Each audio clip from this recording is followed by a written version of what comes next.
Good evening, everyone. I'm going to ask if you're here for the meeting to please take a seat. We are going to get started right now.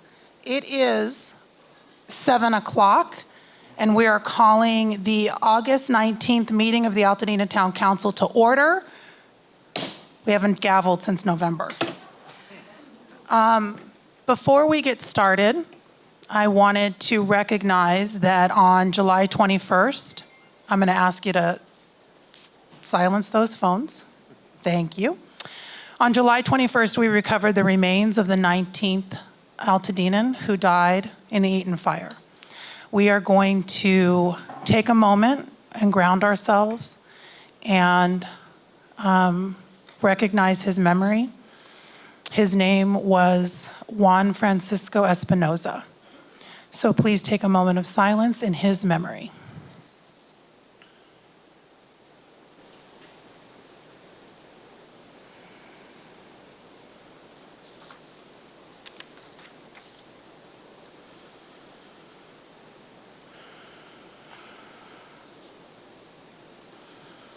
Thank you so much. Okay, we are going to start with our flag salute. And as we have been doing as we approach our 50th anniversary, we have been inviting back former town council members to introduce those that are doing our flag salute. So tonight, I wanted to welcome Jennifer Hall-Lee. Jennifer is a Pasadena Unified School Board District President. She was first elected in 2020, and before that, she served on the Altadena Town Council from 2014 to 2020. Her daughter attended Elliott Arts Magnet, and it was there at Elliott that her volunteer service for PUSD began. As a town council member, she reinvigorated the Altadena Town Council Education Committee, and that committee organized town meetings for people in Altadena to meet PUSD principals and parents in order to encourage enrollment in our Altadena public schools. In 2017 at Elliott, she and Principal Tulumian created the PUSD Women's History Month Assembly, which is now in its 9th year. And she wants us to know that PUSD just honored Jabari Williams as one of PUSD's heroes for the 2024-2025 school year. I will turn it over to Ms. Hall-Lee. Thank you very much. It's great to be here and to see everybody. I'm proud to present these magnificent scouts. The mission of Scouting America, formerly Boy Scouts of America, is to prepare young people to make ethical and moral choices over their lifetime by instilling in them the values of the Scout oath and law. Altadena Scout Troop 1 Boys was established in 1914. The Altadena Scout Troop 1 Girls was established in 2019. Both troops take pride in their love for the outdoors and serving the community. The following scouts will be in attendance and here is some additional information. Christian Partida was at Elliott, now at John Muir High School. Harvey Lee, Stratford School. Vincent Vizcarra, Loyola High School. Alexia Partida was at Elliott, now at John Muir High School. Linda Vizcarra, All Souls. Paulina Fernandez, Our Lady of the Miraculous Medal in Montebello. Samantha Bearden, La Cañada High School. And Subi Salas, Blair High School. Since the fires, Troop 1 has remained active and committed to the community. Recently, by supporting Altadena Library with book sales, the Pasadena Heritage Bridge Party, and soon the annual Andrew Blackwood Memorial Blood Drive in collaboration with the City of Hope. This year marks 24 years of hosting the drive and will be held at their new and temporary location at Hill Avenue, Grace Lutheran Church in Pasadena. Thank you very much and welcome.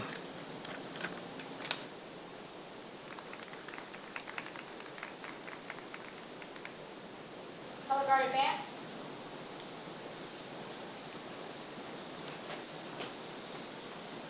Color guard halt. Color guard, please cross the colors.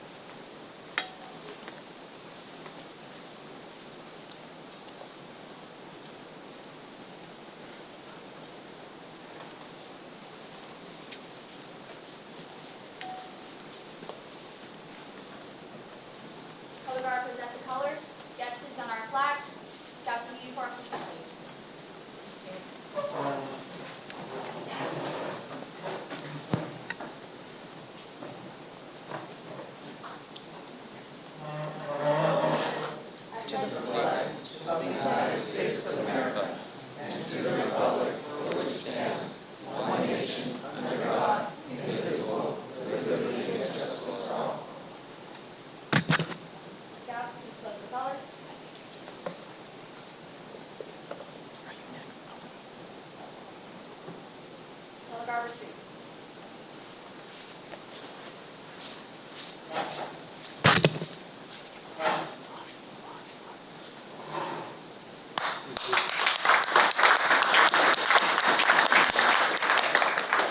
Please be seated. Moving on, roll call. Recording Secretary Kim Yu. Council members, if I call your name, please say present or here. Connor Cipolla, Present. Victoria Knapp, Here. Nick Arnzen, Present. Melissa Morona, Here. Dorothy Wong, Here. John Carmody, Here. Darlene Green, Present. Isis Molden, Here. Jafina Musson. I think she's Absent. running late. Oh, okay. Vi Yvette Stewart Gordon, Excused. excused. Pat Sutherland, Here.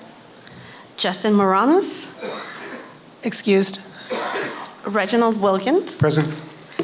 Diane Markison, and Sylvia Vega. Excused.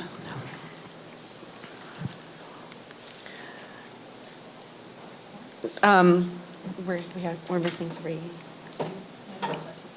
9? Yeah, we have a quorum. Council members, we have a quorum. Thank you so much. Moving on to our agenda approval, Vice Chair Arnzen. Thank you. Good evening, fellow council members and community members. There are agendas at the back of the room, as well as public comment cards. The council welcomes public comment and input from the community on both agendized and non-agendized items. If you would like to make public comment, please fill out the card at the back of the room and give it to a council member at either end of the tables. Additionally, I would like to remind everyone in the room to please silence your cell phones and other noise-making devices. As the council does not respond to public comment during the meeting, if you would like a response, please be sure to put your contact information on those comment cards. If you can put your address on there or your property, it would help us identify which council member to give that to. Council members, the Altadena Town Council Executive Committee met on Thursday, August 7th to set the agenda for tonight's meeting. That agenda was circulated to you on Friday, August 15th. I do have the following changes. These changes are noted on the agendas in the back of the room, but they might not be on the ones you printed out. For item 3, safety reports, under line item 3.3, we will also have the honor of being joined by Assistant Chief Pat Springle. For item 5, I'll stay on item 3 under safety reports. CHP report is 3.2, and it will be Officer Bay. For item 5, special presentations, Department of Public Health has sent us Gail Morrison from the Environmental Health Division and Cindy Chen, Chief of the Mobile Food Program. Under item 6, committee reports, please strike action item 6.11. Council member, I believe you have information on the additional item 3, safety reports for LA County Fire, am I correct? That's going to be shared with the LA County Public Safety Report. Okay, so we'll have an addition to that report. Thank you, that is it. Are there any additional modifications tonight, council members? Seeing none, I move the agenda be approved with said changes. Second. All in favor of approving the agenda with changes? Aye. Anybody opposing? Anybody abstaining? No. That motion carries. Thank you so much. Okay. Wow. It's so good to see everybody. Thank you for coming. It's time for the chair's report, which I've yielded my time most of the months since the fire, but tonight I am going to take a little bit of time. Good evening, everyone. Tonight is significant, not only because it's our first in-person council meeting since November 2024, but because it reminds us how far we've come. Many in our community remain displaced. Many are still grieving, and recovery will continue to be uneven. We hold space for that reality even as we move forward. And yet, this past month, I've seen extraordinary signs of resilience, beacons of hope that show Altadena is rebuilding. The McDonald's in East Altadena is not only committed to reopening, but expanding its restaurant and adding a second drive-through. Concerts in the park at Loma Alta were a joyful success, bringing Altadenans together in music and community from wherever they are living. A village post office opened at Webster's Community Pharmacy, with USPS actively seeking a permanent full-service site.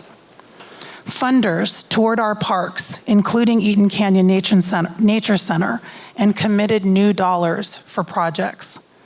Artist Wesley Clark, the artist who was awarded the permanent art installation at Charles White Park, paid us a visit from back east and led a community clay event. Congressman Ro Khanna joined us for a roundtable on our long-term needs, and I also attended both a small business forum and the Altadena Builders Trade Show, connecting residents with real resources for rebuilding. The Ben family's America's Got Talent success was celebrated with Boxable's gift of a Casita ADU. Southern California Edison launched a community advisory panel. The Army Corps has cleared its last residential property and is preparing to close out its mission here. The Bob Lucas Branch Library reopened, modernized, beautiful, and standing as a true phoenix after the fire. Local businesses are also coming back. Betsy, formerly Bernie, will reopen at the end of August or early September. And most importantly, families are beginning to rebuild. I stood with the Emersons, along with Vice Chair Arnzen and Councilmember Morona, at their groundbreaking just yesterday morning, one of 71 new homes underway. And the first residential rebuild is expected to be completed in just 6 weeks. These milestones are not small. They are proof of Altadena's strength, of neighbors standing by neighbors, of our community moving forward together. Thank you for holding both the grief of what we've lost and the hope of what we're building again. Thank you for believing in Altadena's future, and thank you for being here tonight. Vice Chair Arnzen. Thank you, Chair. I'll be brief, but I will do a report this time.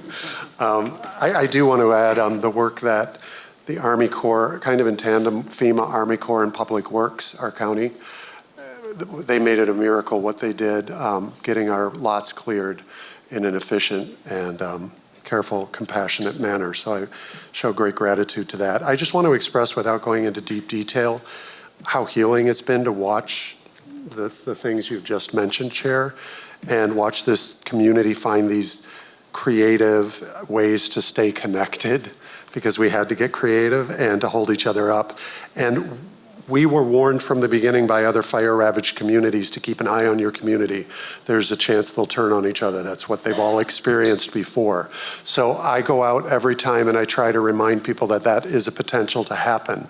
And to avoid that happening as we continue to rebuild and return, I encourage us all through our trauma to try not to allow fear and frustration, disappointment, sometimes anger get in the way of our recovery. It's been incredibly difficult, and undoubtedly we have a challenging road ahead, but it will be less difficult if we can find ways to do this together. Thank you, Chair. Thank you, Vice Chair. We are going to approve our July 15th minutes. Councilmember Yu. Council members, last Thursday, I sent out the July meeting minutes through email, and I have not received any comments. Do we have any here? Hearing none, I move to approve the minutes as written. Second. We have a motion and a second. Was anyone not present at our meeting last month that needs to abstain from the minutes? We were all here? Wow, okay, so all in approval? All right, any objections? Here we go again. Objections? None. Okay. Thank you so much. The minutes will be entered. Moving on to our treasurer's report. Our treasurer, Councilmember Morona. Good evening, everyone. I'm sorry, Treasurer. Note for the minutes, Jafina Musson has entered the room. Good to see you, Councilmember Musson.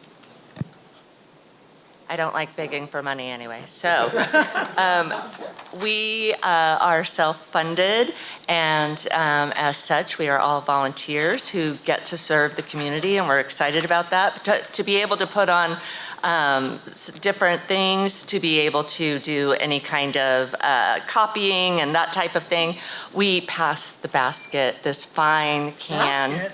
Yeah, sorry, I just came up with can. Okay. Pass a hat, but it is actually a can. So we're going to send this around, and if you feel so led, please give to our fund. Our opening balance this month was $2,839.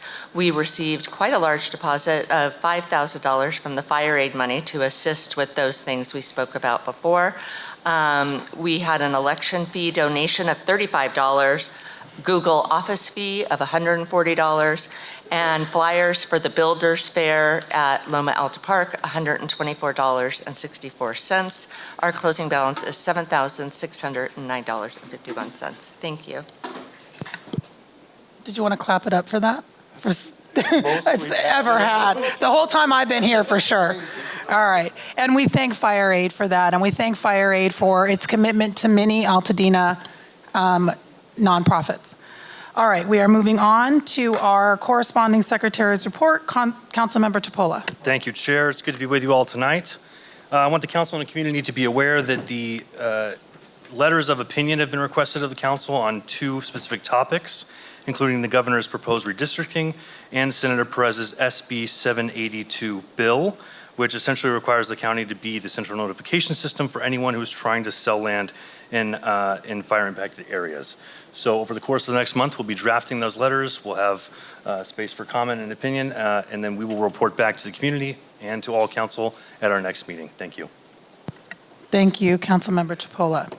All right, we are moving through quite quickly, and I appreciate that. Our public safety reports are next. That we start with the Altadena Sheriff Station. If Captain Marquez can make his way to the podium. And before you get started, I have something to read. So as you all know, Jabari Williams was promoted to commander, and he left us in April. And before he left his command, he brought over with him his lieutenant, at the time, Ethan Marquez, and that was in November before the fire. Jabari left, and Ethan has been acting captain ever since. In August, he was appointed captain of the Altadena Sheriff Station, and to that end, we presented him with a certificate of achievement that I would like to read to you now. Certificate of Achievement presented to Ethan Marquez. In honor of your unwavering dedication, courageous leadership, and steadfast compassion in service to the people of Altadena, not only on the night of the Eaton fire, but in the long days, weeks, and months that followed. Your partnership brought calm through chaos. Your presence offered strength when we needed it most. And your friendship reminded us that we are never alone. With deepest pride and gratitude for your service, your heart, and your unshakable commitment to this community, congratulations on your promotion to captain of Altadena Station.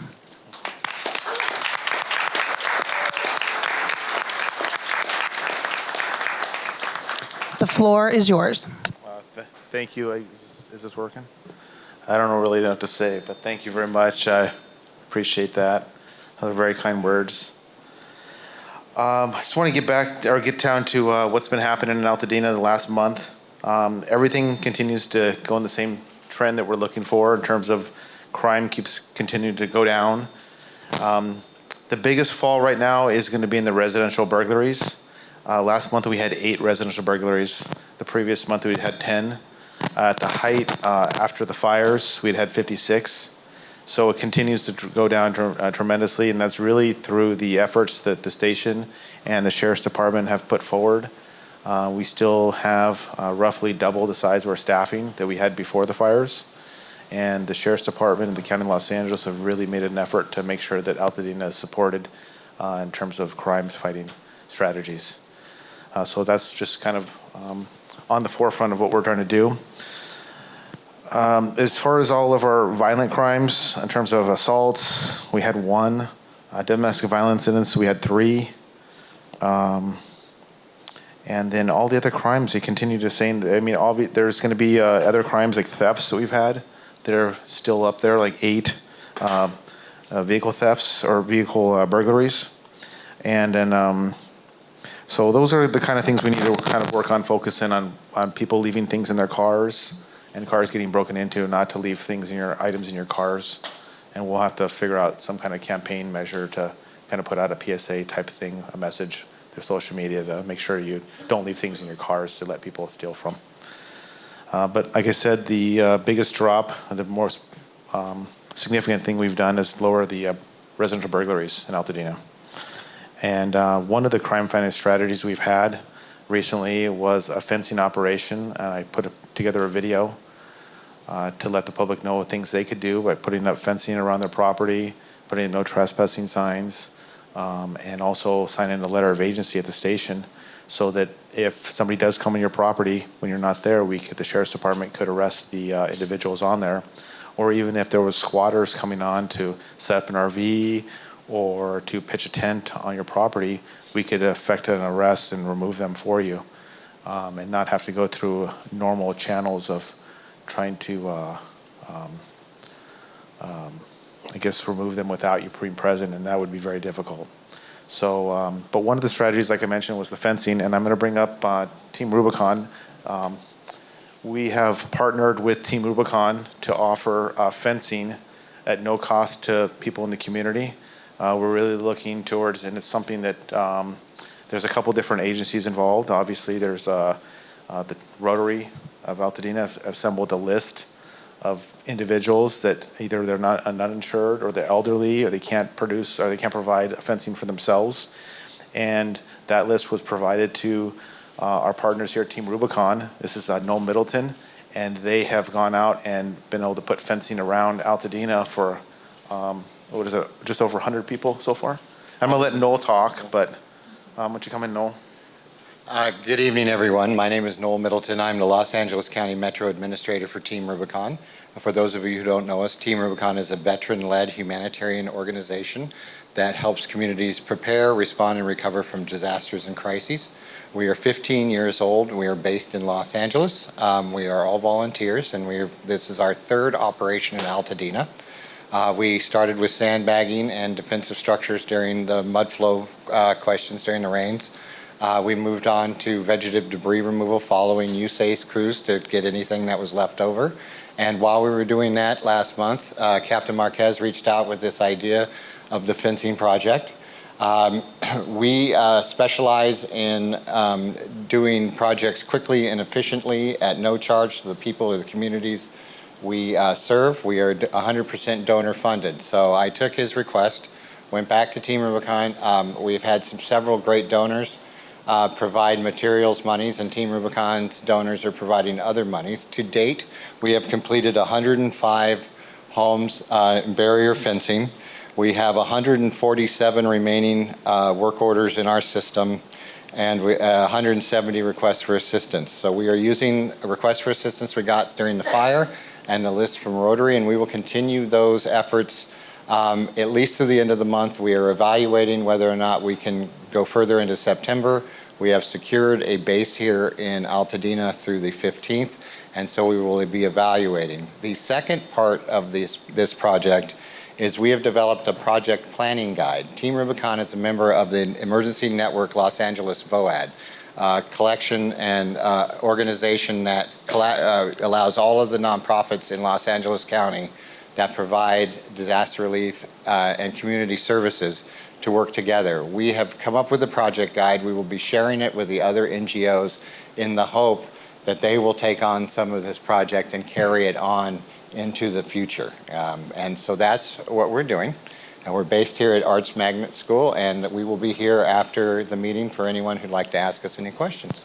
Don't leave just yet. Yes, ma'am. Council members, do you have questions for Captain Marquez or for Mr. Middleton? And hold on one second. Will you give everyone just what your CEO's connection to Altadena is? Well, we have a new CEO who will be out at the Rotary Luncheon, for those of you who will be there on Thursday.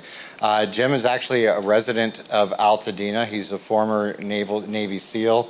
had a career in the intelligence business and then worked in the private sector in global security. He was also a member of the Altadena Mountain Rescue Team and a resident of Altadena. So we've got a lot of focus. I grew up here in Altadena. I lived at Santa Anita in Athens. Unfortunately, we lost that home. And my stepfather grew up on Lewis Avenue just south of Elliott. So this has been very personal for me. We are based here in Los Angeles, so this is home for us also. So we're just proud to be able to serve as best we can. And we do want to thank the Pasadena Unified School District, in particular, what is his role? Saman. Simon is their finance officer, and he handles leasing stuff for the public. So schools. Saman, who was able to get the lease through, and Superintendent Blanco, who really helped me help them get it through. And Anish and Supervisor Barger's office have been amazing the whole time. From while the fires were burning, we were having conversations with them. That's my role. In Blue Skies, we create relationships, and Gray Skies, as we call them, we execute those relationships to serve the community. This has been an incredible collaboration amongst everyone to knock down barriers, to get here and get you folks help, and it's been inspirational to work with folks like this. Thank you so much. Go ahead, Councilmember Carmody. Thanks, Chair Knapp. Captain Marquez, I have a quick question regarding the residential burglaries over the past couple months. Was there like a trend or an area specifically that they were happening in, or is it sort of just all inconsistent or all over the place kind of thing? Well, unfortunately, they're kind of scattered around Altadena, all kinds of different places over the last few months. It's been very difficult to find a trend or a pattern to the burglaries. Most of them are going to be occurring in the homes that were vacant, and that's why we had our home check program, and that's what we were focusing on. We conducted, based on a lot of evidence that we gathered and different things that we put together, we conducted numerous search warrants. We conducted search warrants in Pasadena. We conducted search warrants in Altadena, and we even conducted search warrants in San Luis Obispo County to go out and arrest the burglars that were harming the residents of Altadena.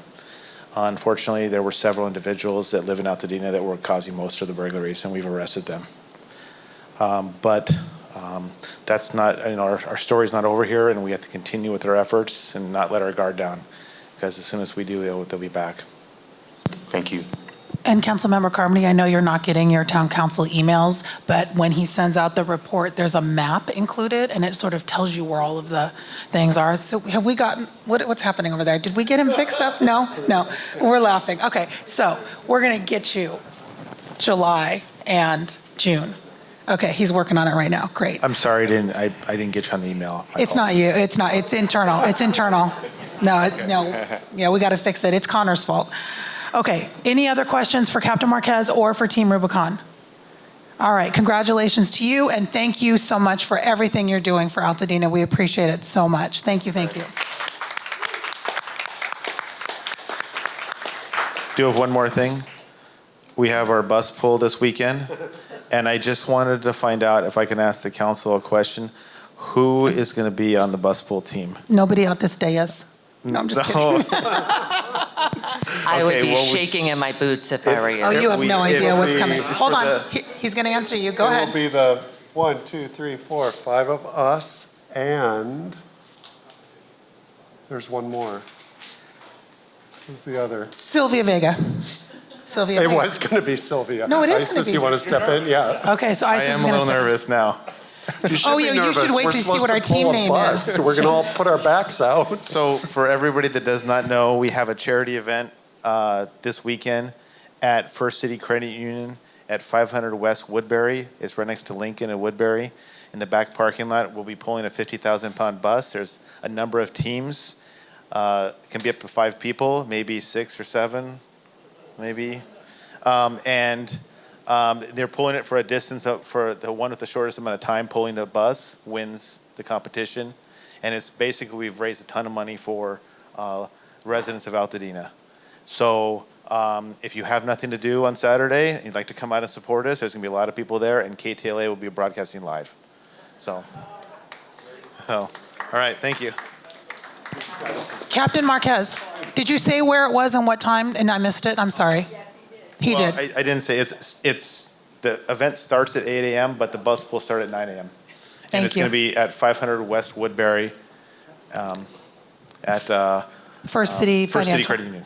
Credit Union, right. Yes. Thank you so much. Okay, moving on to our partners at CHP, Officer Bay.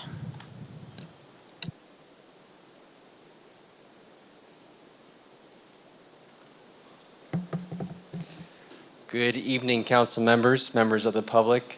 I just want to say it's great seeing everyone in person. And on behalf of me, our lieutenant, and our captain, thank you for allowing us to be in the community, help making the community safe, and being within the presence of just great leaders. Will you bring up your lieutenant to introduce him? Of course. I have with me Lieutenant Jeff O'Brien.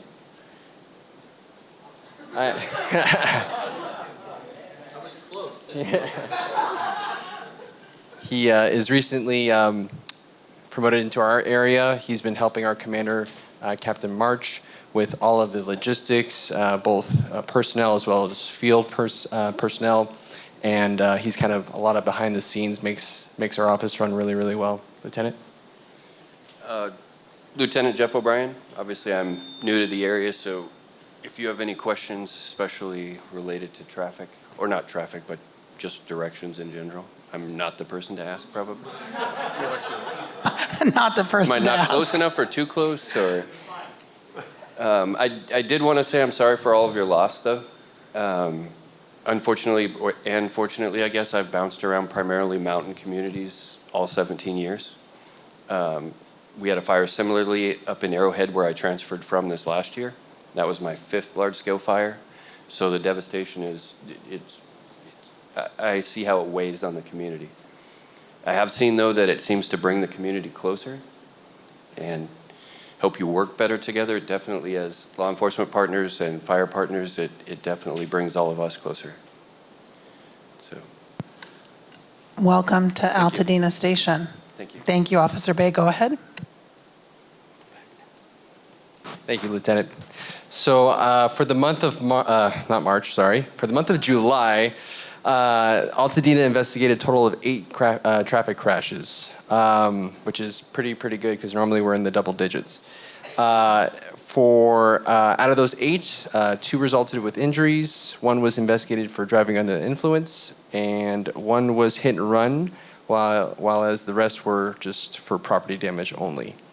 I do want to highlight that CHP Altadena was out at the Rose Bowl last month. Who here got a helmet? Just me. Okay, great. So we handed out, just under 100 helmets to kids and anyone that needed them.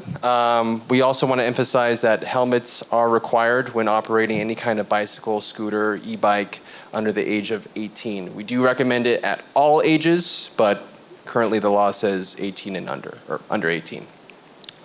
So we were out in the community in that aspect. Pasadena Unified School District started recently, so Webster Elementary as well as Jackson Elementary, you'll see a lot more increased patrols during those school times, both drop-off and pickup. And in terms of increased patrols, so you might have seen us quite a bit, CHP out within the community. We're assisting the Los Angeles Sheriff's Department when it comes to any kind of traffic enforcement as well as any kind of mutual aid with crime enforcement as well. So if there's any kind of traffic complaints, you're more than welcome to bring it to our office. We're right there off Windsor, 2130 North Windsor.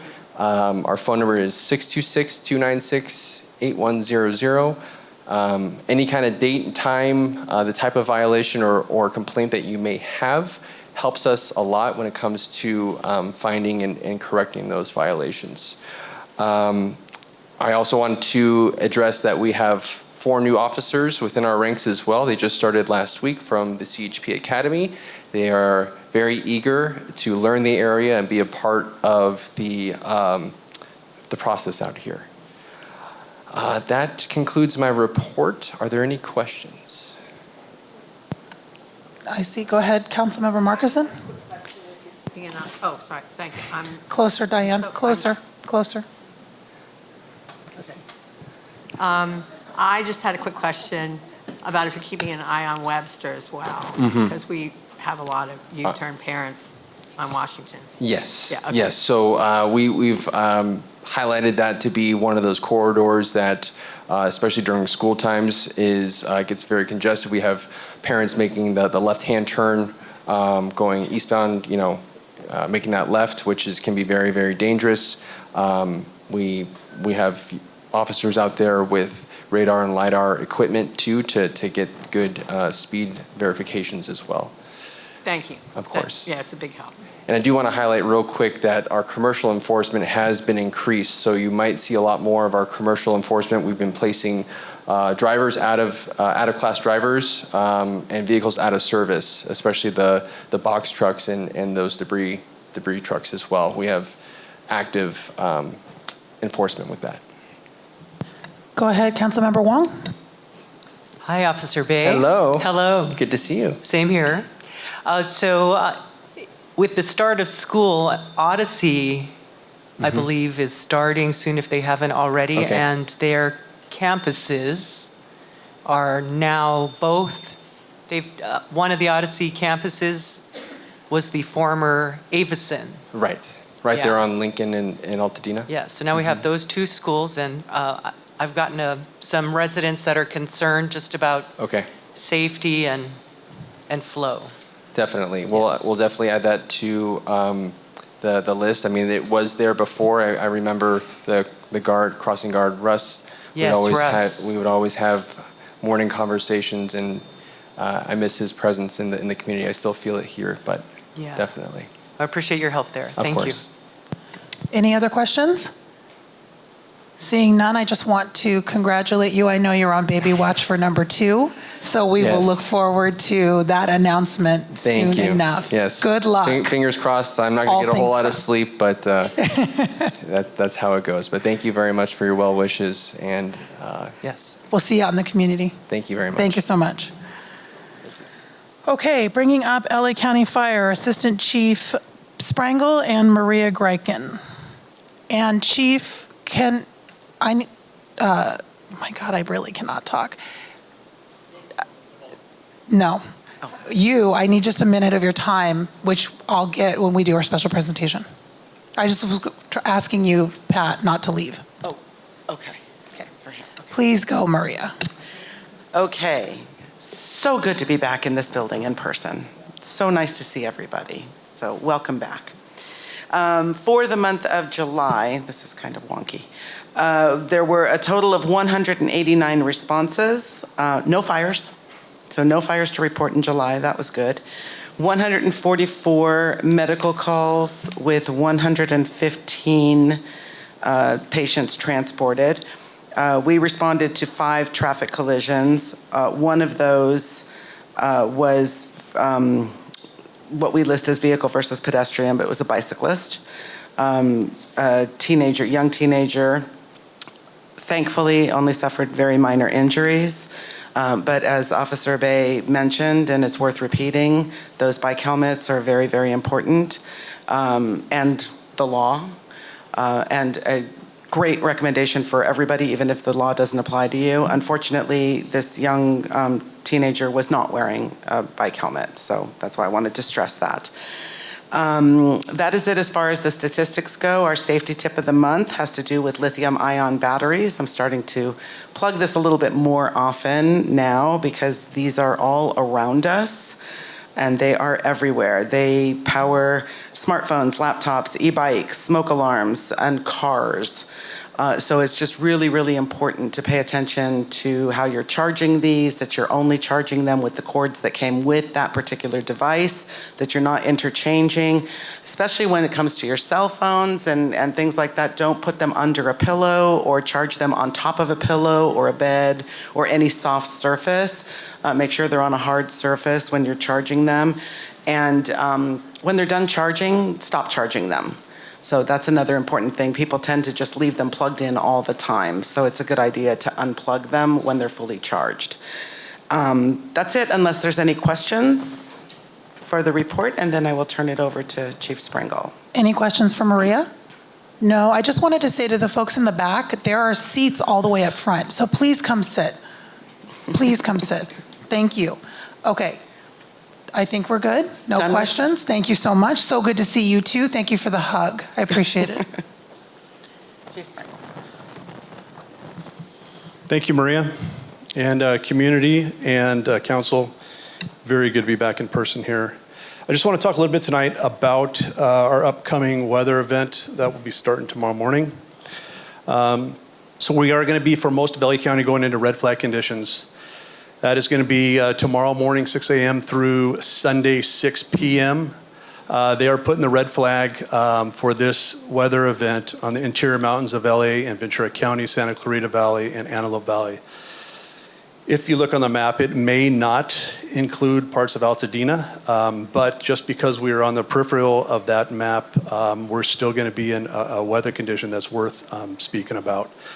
So this is a little bit different than most events for us. Most events include wind on this one. This one does not. This is a long duration heat wave, potentially some record heat. And coupled with the aging of our fuels and our readiness of our fuels to burn, along with some atmospheric instability and single-digit humidities or low humidities. So just be aware as we go into these next 4 or 5 days that we'll be working through this. It's also worth talking about in regards to activity outside, in regards to the triple-digit heat and the potential record heat. We need to get through the weekend to be in a better spot. These type of conditions are going to mirror what we had during Station Fire of 2009 and the Bobcat Fire of 2020. So LA County has pre-positioned strike teams of engines, that's additional engine companies, additional aircraft, additional hand crews and dozers to be prepared for the event, and we brought those into the region. We'll bring those into the region starting tomorrow morning all the way through Sunday. So just residents be prepared. Again, we always put you back to Ready, Set, Go. Make sure you're reviewing Ready, Set, Go. That's the wildfire action plan for our residents, and that will help you in preparation. If you need more information on Ready, Set, Go, you can check fire.lacounty.gov. Again, that's fire.lacounty.gov, and look for Ready, Set, Go there.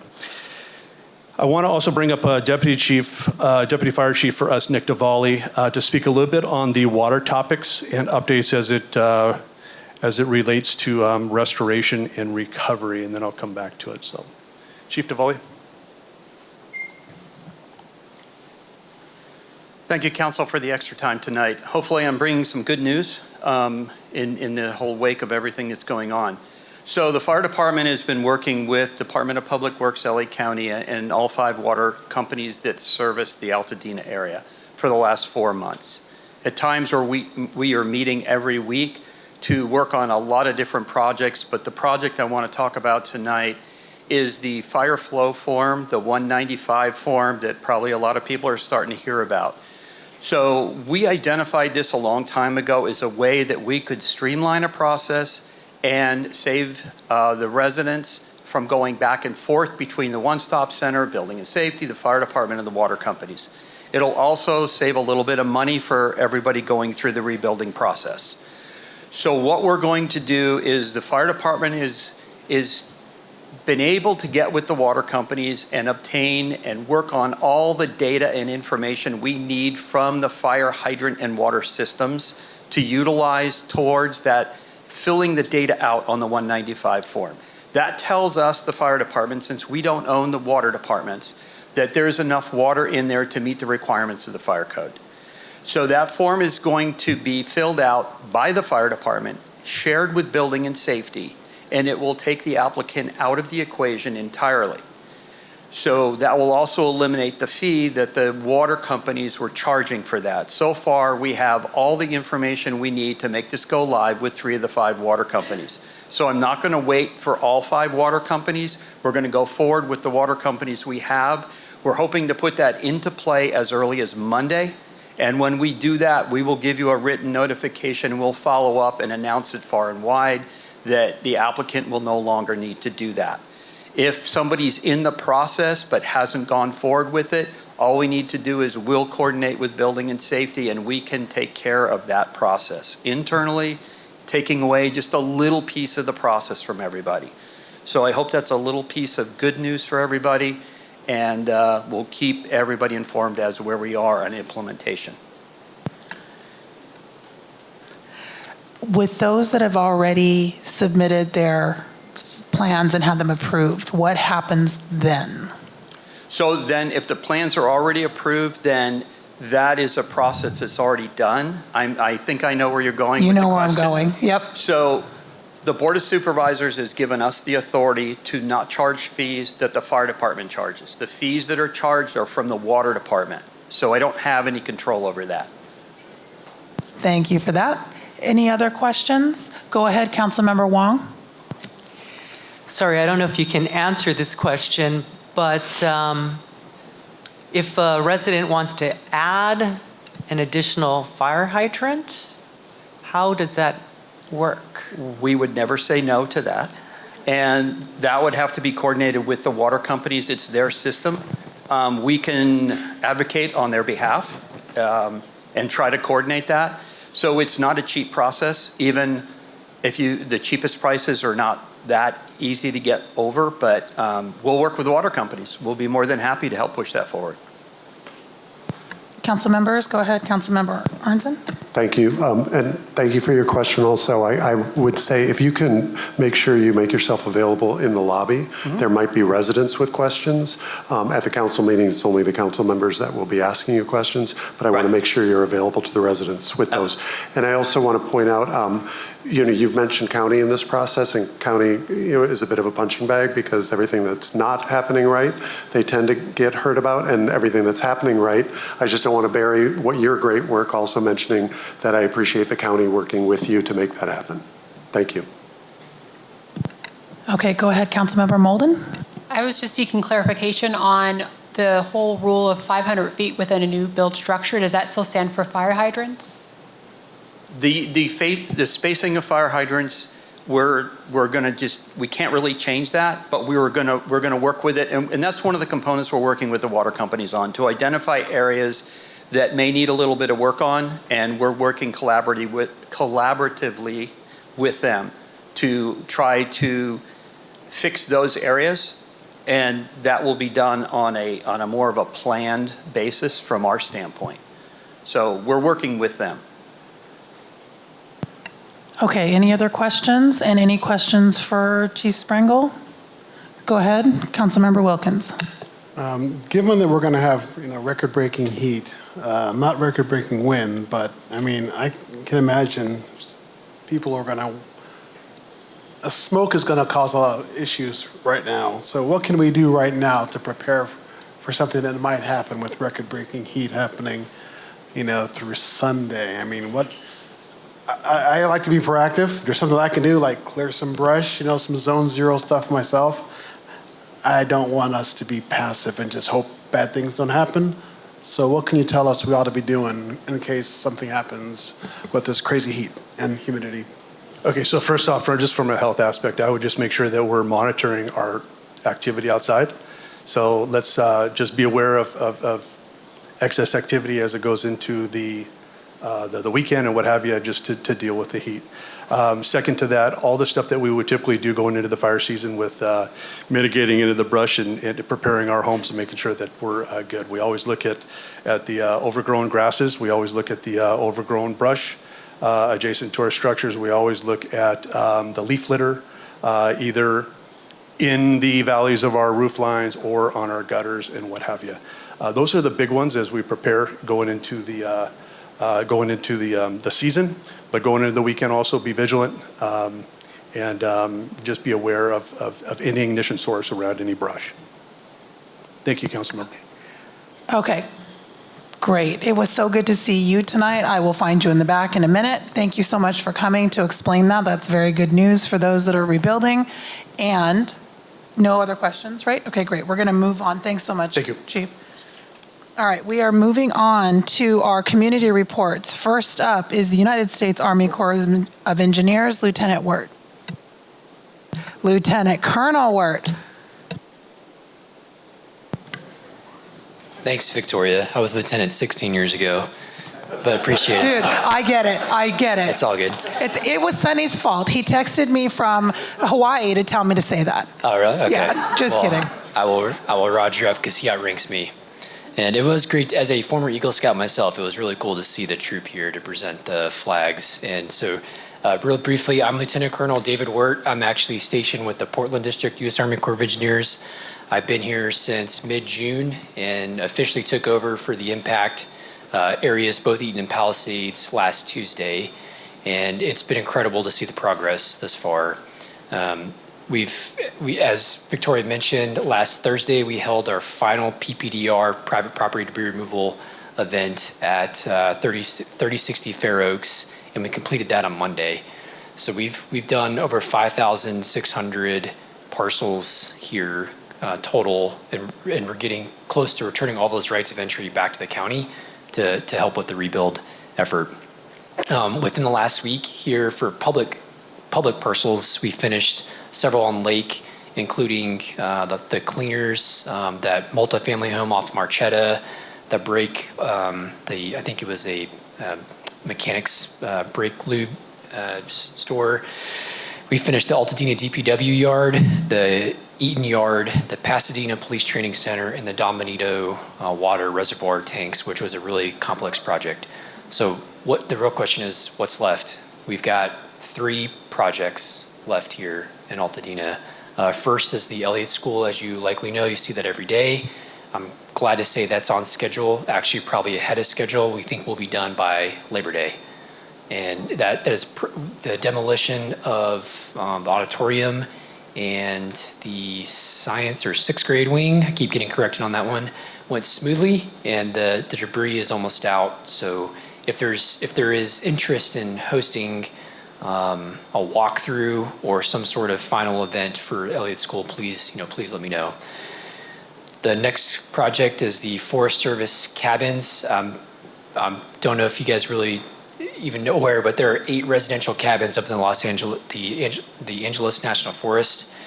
Those are kind of unique because they're limited access. So some of the cabins actually require helicopters inserting mini excavators. That's going to happen this weekend. I'm sorry it got delayed again until Saturday. So two of the far western cabins require the contractor to drop in mini excavators through the woods to clean up the equipment, and then we will also lift the equipment and the debris out via super sacks. That plan was approved through FAA, FEMA, and we have riggers that are certified to certify the sling load, so it'll all be done safely. The flight plan is not over residential areas, so there's limited risk in something falling, but it is a kind of cool project. And if there's interest in, from the town council to see that on Saturday, please let me know and we can facilitate that visit. And then lastly, the golf course. So the golf course I know is a contentious selection item. Fortunately, Colonel Avichal, I think, took most of that heat. I get here to help finish it up. So we're happy to say that we reached an agreement with the LA County Parks and Rec for the restoration plan for the golf course. That restoration initiated on Monday, and our contractual agreement was to bring the golf course back to what we call pre-TDSR conditions. So we have to repair the driving range, the 4 holes that were used, replace the irrigation system, and fix the parking lot. That's all going to happen. And we did the pre-irrigation site survey here on Monday. We think all of the actual physical work in replacing the sod will be done by mid-November, and we're going to hand over the golf course to Parks and Rec by December 30th. So hopefully the first tee time will be in January. We'll see if that happens. We hope that happens. That's really a Parks and Rec golf plan. I will say that we did actually have a golf course architect consultant help us develop the plan. So you guys are getting back a good product in the golf course. One more real item. We're working with the supervisor's office and LA County on handing over the issue resolution process. So the Corps with our call center's gone completely virtual. We do still get a handful of issues, whether it was questions for eligibility or a homeowner post FSO has a question on a house. we're trying to get that by mid-September handed over to the county, because that's when the contractor's demobilizing. And eventually, the Corps' mission here is coming to a close by mid-September. We're handing over the mission to the local Los Angeles district. So they'll monitor the golf course, but the construct that we've had here since January is really dissolving here in September. Any questions? Any questions? Oh my goodness. I just have to say, Nick and I were just sort of marveling at the fact that mid-September you'll be gone. So let's please keep in touch with each other before that happens. We've already made the commitment that there'll be no crying over here, but that doesn't mean that we're not going to send you off. So thank you for coming tonight. Thank you for being at your first in-person meeting. We'll see you again. And well, we probably won't see you in September because our meeting in September is third Tuesday. Well, yeah, we'll If see. you're here to wrap up your mission, we'd love to have you. Absolutely. My boss is going to tell me when to go home. But we're doing the final PPDR event for the entire mission on the Palisades next Tuesday. And we think the mayor may come, a couple of congressmen. And so we're really, like, for me, it's been a big personal learning experience. I've never experienced anything you guys have. I'm not from California, but it's been an honor to be here for a few months. So thank you. Yeah. We appreciate everything. Thank you so much.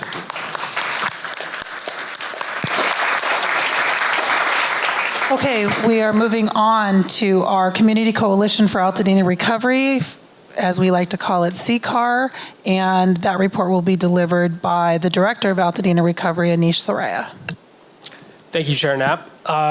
So some of you may have known me pre-fire as the Planning and Public Works Deputy for Supervisor Catherine Barker.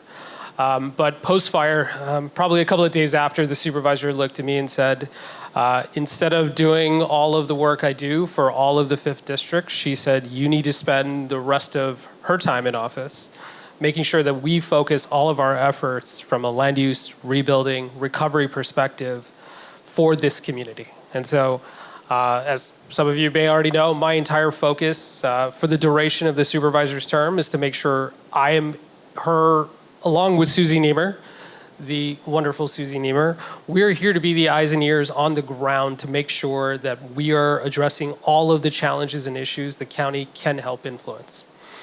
And so one of the things we really wanted to do was make sure that we, even as people were in different places, in different homes, and talking virtually, create an opportunity for some of the established community groups we know and love and work with for many, many years, the ability to share information in a rapid form, even if we were separate. And so the Community Coalition for Altadena Recovery was created with all of our community groups have this rich history within them and within this community to make sure that as the supervisor is making decisions, she's getting feedback directly from these groups that she's worked with for so many years. And I think what has been really positive about this experience is that ability to get instantaneous feedback. I'm sure many people who are rebuilding are currently running into some issues from a land use and zoning perspective. I don't think the zoning code and the CSD were really envisioned to be in place when we were trying to rebuild 6,000 homes. And so as we've had further discussions about the challenges that individual homeowners have, we've been bringing those issues directly to the CCAR with the hope that we can try to find a level of consensus for critical issues that we can remove as barriers to make sure that people can get through rebuilding. So for all of the different land use issues, whether you have a garage that you want to set in front of your home, or if you are in one of the more unique setback districts that I frankly had never heard of, there are a number of challenges that are a potential impediment to people rebuilding. So the supervisor has asked County Council and the Department of Regional Planning to put together an urgency ordinance to essentially create greater flexibility to create pathways for like rebuilds so that these issues which have countywide implications do not need to be changed overnight, but we create the pathway to get you back into your homes as quickly as possible. And so those are the general types of things we try to work through in this group. But I think one of the best experiences I've had with this group was a small business roundtable that we held. We held it in a very small and a very hot room. here locally in Altadena. And it was about a 2-hour session where we invited every small business to come. We brought in every county department that they would interact with. And we had a very honest conversation. And at times, for some of our friends here from our county departments, it was a little bit of an uncomfortable conversation. But it was good for all of us to really be there together to hear directly from business owners the challenges they faced pre-fire, but also how those structural systems could prevent them from rebuilding. And so it was really a beginning of a series-long effort for us to ensure that we understand the needs of that community. I know we talked to a lot of residents. We've spent a lot of time. The supervisor has been laser focused to make sure that government was not an impediment to each one of you who have lost your homes to rebuild. But I think commercial properties and small businesses are a very unique population that we also serve. And so we plan to continue to hold these regular meetings with the small business community with more presentations, with more support, with more outreach, with more resources. But we had a really good understanding of where they are today, what they're going to need in the future, and it was I think a good launch to future conversations we can have to make sure that as our homes come back, you not only have the civic infrastructure we're working to rebuild, Loma Alta Park, Charles White Park, Farnsworth Park, but also the services and the retail and the commercial that'll make sure you feel like you're back at home. And so that's really my report here on the efforts we've had together so far. So thank you. Thank you so much. Any questions for Anish before we let him go? Go ahead, Councilmember Molden. I would just like to make one request that when you are talking to small businesses, to encourage them to come to the west side. We do have open vacant properties that I would love to have these businesses come to our side because we're there. To that point, our Department of Economic Opportunity has created a business-to-business commercial real estate platform. And the idea is that if you are a commercial business and you have the availability of space, they want to pair you up with somebody else that's looking for it. So we'll make sure that DEO shares that information so that we can share that through the chamber and all of our other business groups, so people who have that vacant storefront space know that they can simply put their availability in, and the county will try to match them up with the right folks who have the same needs. Thank you. Thank you so much, and thanks so much for your work in Altadena as we recover. Thank you. We are going to bring up Mark Mariscal with the Altadena Rotary. Mark Mariscal, Rotary Club of Altadena. And the Rotary Club is one of the 8 organizations on the CCAR that you just heard from Anish. And I represent our Rotary Club on that CCAR. If you don't know, we've been very busy since January 7th. We've always kind of been busy in the background, but we have definitely stepped up since January 7th, our Rotary Club. You can read about it at our altadenarotary.org website, www. And look on the right side and read the sparks, and you'll just see all the different things that go on. I think it's important, if you want to actually be on that email blast that comes out every week from Rotary with that newsletter, just email altadenarotary@gmail.com and ask to be added. We are, as we heard from Team Rubicon this evening, and with Town Council Chair and Vice Chair and others, we really have been working with the Sheriff's Department, Rotary, and that's what really got Team Rubicon back in some of the work. So with that, what they didn't say is if you still have property, if anybody still has property trying to get the orange barrier fencing or even some cleanup on their property, it's the Altadena Town Council website, I believe. You can go online and sign up, so please do that. I do want to say that Rotary supports a lot of groups. So since the fire, we've collected about $850,000. We've distributed about a little more than 330.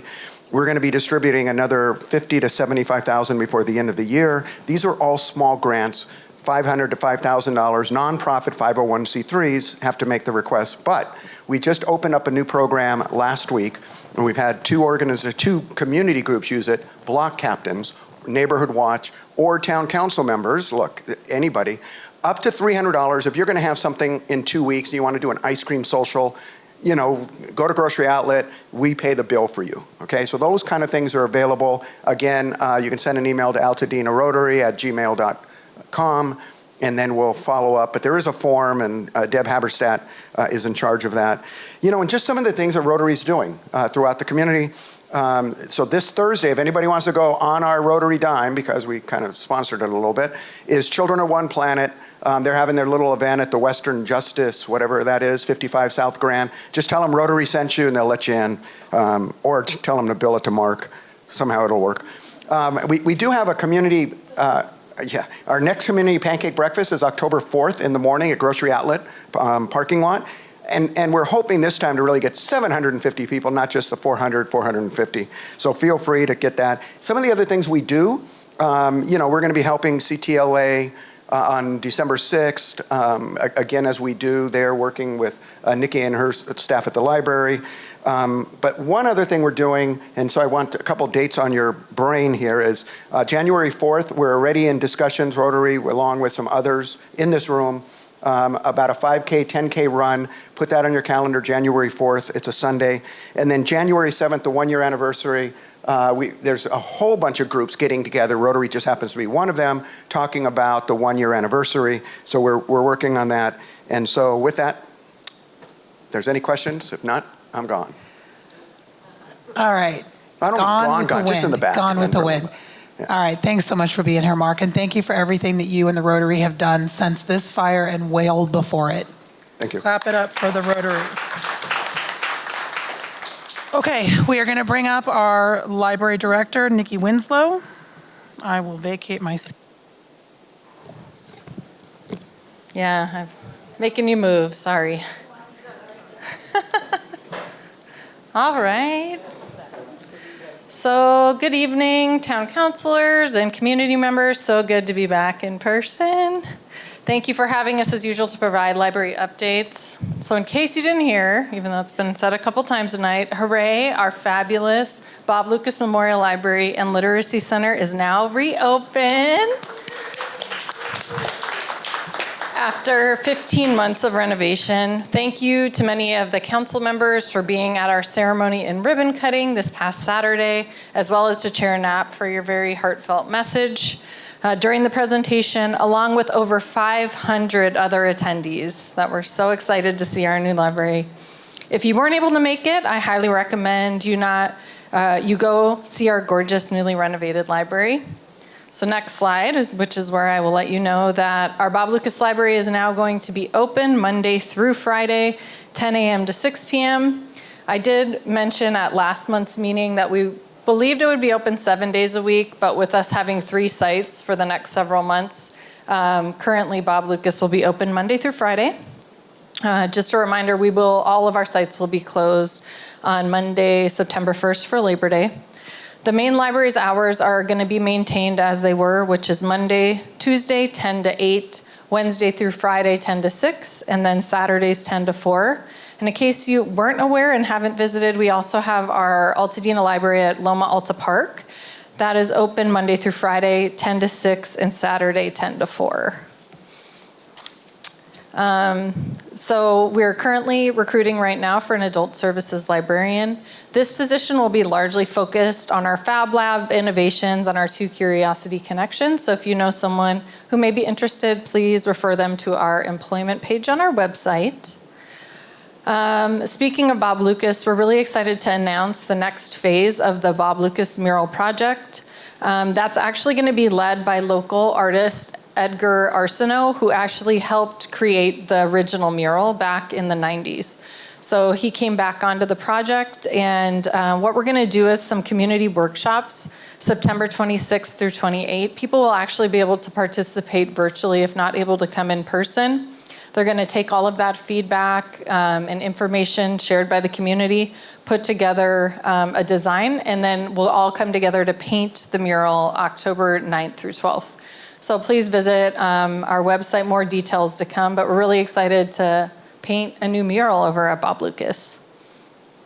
So with the main library building project, we continue to work with LA County to get a conditional use permit for our project. We will be posting the environmental impact report shortly. which will have a 45-day public comment period. So if people have comments or questions, they can submit those. We hope to have our CUP hearing in January and start construction shortly thereafter. We're also in the process of selecting a contractor for the project. We posted the request for proposals on bidnet.com this week. So spread the word if you know there may be contractors interested in working on our beautiful main library. I've also been in touch with some of the council members to get this before the Land Use Committee before all of that happens. So excited to get our next library project moving forward.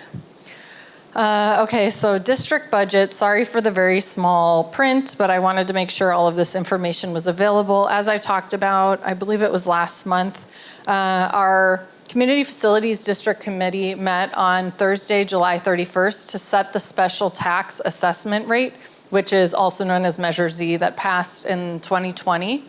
That recommendation was taken to the Board of Trustees at their meeting on August 6th. And basically what that means for the community, and I do want to remind everyone that Measure A, which passed in 2014, no longer will show up on the tax bill. So there will just be one line. And what that's going to look like based on the way the formation documents were written when we passed the measure is that developed properties, so those that survived the fire, will be taxed at a rate of per square foot 0.108, so almost 11 cents per square foot. And then a different rate for property or apartment units as well as commercial property either under or over 10,000 square feet. And just so you know, in case you're curious, the number of developed properties is 8,257. And based on our budget after that, once that is collected on developed properties, they're called, the other series of properties are taxable contingent, and they're going to be taxed at a rate of just over 5 cents per square foot. And then the apartment units as well as commercial properties will pay that lower rate as well. So just a reminder, what this tax does is provide for the debt service payment that we need to make on the bonds that are paying for the library projects, as well as making up that difference that Measure A provided so that we're able to fully provide services to the community. I know that's a lot of information quickly. I've become somewhat of a finance expert in this job, so if you have questions, please call me. My number at the library is 626-798-0833, extension 103, or just reach out to the library, and I'm happy to explain further if people have questions. So very excited to announce that for the second time in a row, our 2 Altadena Poets Laureate are being honored as 2025 fellows by the Academy of American Poets. I didn't look up the number, but I think it's 23 of them are announced nationally. So it's a really big deal, and we're excited for them. Their fall reading and workshop series after the fires, Healing from History, is launching shortly. The first event of the season will take place Saturday, September 13th from 3 to 5 in our community room at the main library, where they're actually going to be sharing the virtual edition of the Altadena Poetry Review. So all of the submissions that have come in throughout the year, they extended the deadline substantially after the fire. So that'll be released there. And they're going to have a series of programs throughout the next year as well. So we didn't think we'd be able to offer concerts this fall due to believing we'd be under construction, but that is not the case. So we're excited to announce that we are going to have another series of second Saturday concerts. Our first band will be Dance Dance Evolution. That'll be taking place on Saturday, October 11th. We'll also have a November and December concert this year. Those start, of course, on the second Saturday at 6:30.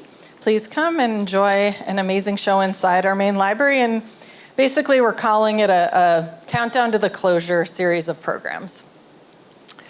One of, I would say, the bright spots of this year for us has been our growth in partnerships. One of those is included working with the Los Angeles International Children's Film Festival. So as such, we're going to be offering a film festival for children on Saturday, August 30th from 10 to 2. There will be a variety of films as well as special appearances or Q&A with some of the filmmakers, as well as a beginner's animation workshop. So please come check that out later this month. And I know I've taken up a bunch of time, so I'll try to be quick, but some of the many, many programs, as you know, that we offer at the library for the rest of August and September include, in partnership with Hollywood Food Coalition, community food distribution happening tomorrow at 11 o'clock in the main library parking lot. A crafting group. We're also in partnership with Foothill Catalog, Altadena Heritage, Pasadena Heritage, and others I'm forgetting, offering the next Altadena Revealed lecture series, which is going to be focused on Altadena architecture. If you haven't attended one, they're really amazing programs. That's going to be this Friday at 7 o'clock in the main floor at the main library. By very popular demand, the Repair Cafe. If you have things around your house that you need fixed, please show up this Saturday at 10. Our regular board meeting will take place on Monday. Not that that's that interesting, but you know. And then in September, we're going to continue to partner with Huntington Hospital for health screenings. Our open mic night will take place on Monday, September 8th. Teen programs, as well as, what did I want to highlight? Oh, a teddy bear clinic with Huntington Hospital. That's up at our Loma Alta site, so please bring the kids to get their teddy bears checked out. We'll have a yoga class on Tuesday, September 16th. And I did want to announce and make sure that everybody's aware that our Altadena Library Foundation will be having Tastadena again this year. It's scheduled for Saturday, October 4th. We'll actually be honoring Chair Knapp as part of the program, and hopefully you can all make it. So that's what I have tonight. Thank you again for the time, and I'm happy to answer any questions you may have. Thank you. Hey, Nikki, I just have a quick, well, more of a comment, no question. I just wanted to say that the library looks incredible. We went on Saturday, and my little son loved the children's section area, so well done. Oh, yeah. He loved it. Thank you for coming. It was nice to see him so happy. I saw him playing over there. I did want to say that if you have not visited the Bob Lucas branch, which just recently opened, you need to go see it. It is really a beautiful, calming, gorgeous, welcoming space. And we look forward to using it significantly starting now and after the main library closes. Any other questions for Director Winslow? Good and great things happening at the library. Thank you, thank you. Thank you for everything. All right, now we are moving on to our special presentation. No, I'm so sorry, Guillermo. Look, you know what? I took off my glasses and look what happened. Okay, we are going to Parks first, which is not Sam Estrada, but it's Guillermo. Guillermo, welcome back. It's good to see you here. Go ahead. Hey, everybody. I'm glad to be back. I know it's been a little bit of a while since we've been here. If you want to go to the next slide. So just kind of want to give you guys an update about the park programs we got going on. So our teen program, one of those things we actually did is we changed it. So before we actually used to finish at 5:30, now we're actually closing out at 9 o'clock. So if any kids need the program, we're available there. We also serve supper there too, free of charge. In addition, our staff does purchase additional food and snacks for the teens. And then our Everybody Plays, same thing. So we've actually extended the time for an additional 30 minutes. So we're actually going to be finishing at 6 p.m. It is going to become custodial. So previously our Everybody Plays program was just a drop-in. So anybody who wanted to come and go was able to. But now we're going to be taking custody of them. So that way parents can feel more secure. Hey, you guys are taking our kids. Next program too is our Tiny Tots. So that's going to be starting September 2nd and ends on November 7th. So similarly to previous years, it's going to be 9 a.m. to 12 p.m. A new program we got going on actually is with the Aging and Disabilities senior program. So their facility unfortunately was affected due to the fire. So right now they're actually stationed at Loma Alta inside of our community room. So their programs are actually from 8 a.m. to 2 p.m. and they have a variety of activities, whether it's a workout class, just educational programs, and then also food distributions. And then for the basketball gym, I know everybody's been anticipating to go in there, but for the last few months, it's been very busy. So for the summer, actually, we utilized it for the Esteem Summer Camp. For those of you that don't know, we had a huge summer camp at Loma Alta with, it was about 100 kids that were registered, but daily we got between 70 to 80. We took them to Disneyland, Knott's Berry Farm, Universal Studios, Raging Waters, all free of charge. We gave them breakfast. They got like 3 snacks, their lunch. So these kids were eating. We had a lot of fun trips also to some of our regional parks, including Frank Bonelli and also at Santa Fe Dam. But like I mentioned, right now they're actually doing maintenance inside of the gymnasium. So we're hoping to open it up in September, and the anticipation is to still have volleyball clinics for free, have basketball for sure as our main sport, and then also have soccer indoors. And then moving up for a couple of events we got coming up is actually this Thursday, we have our movie night. We're going to be showing the movie The Little Robot.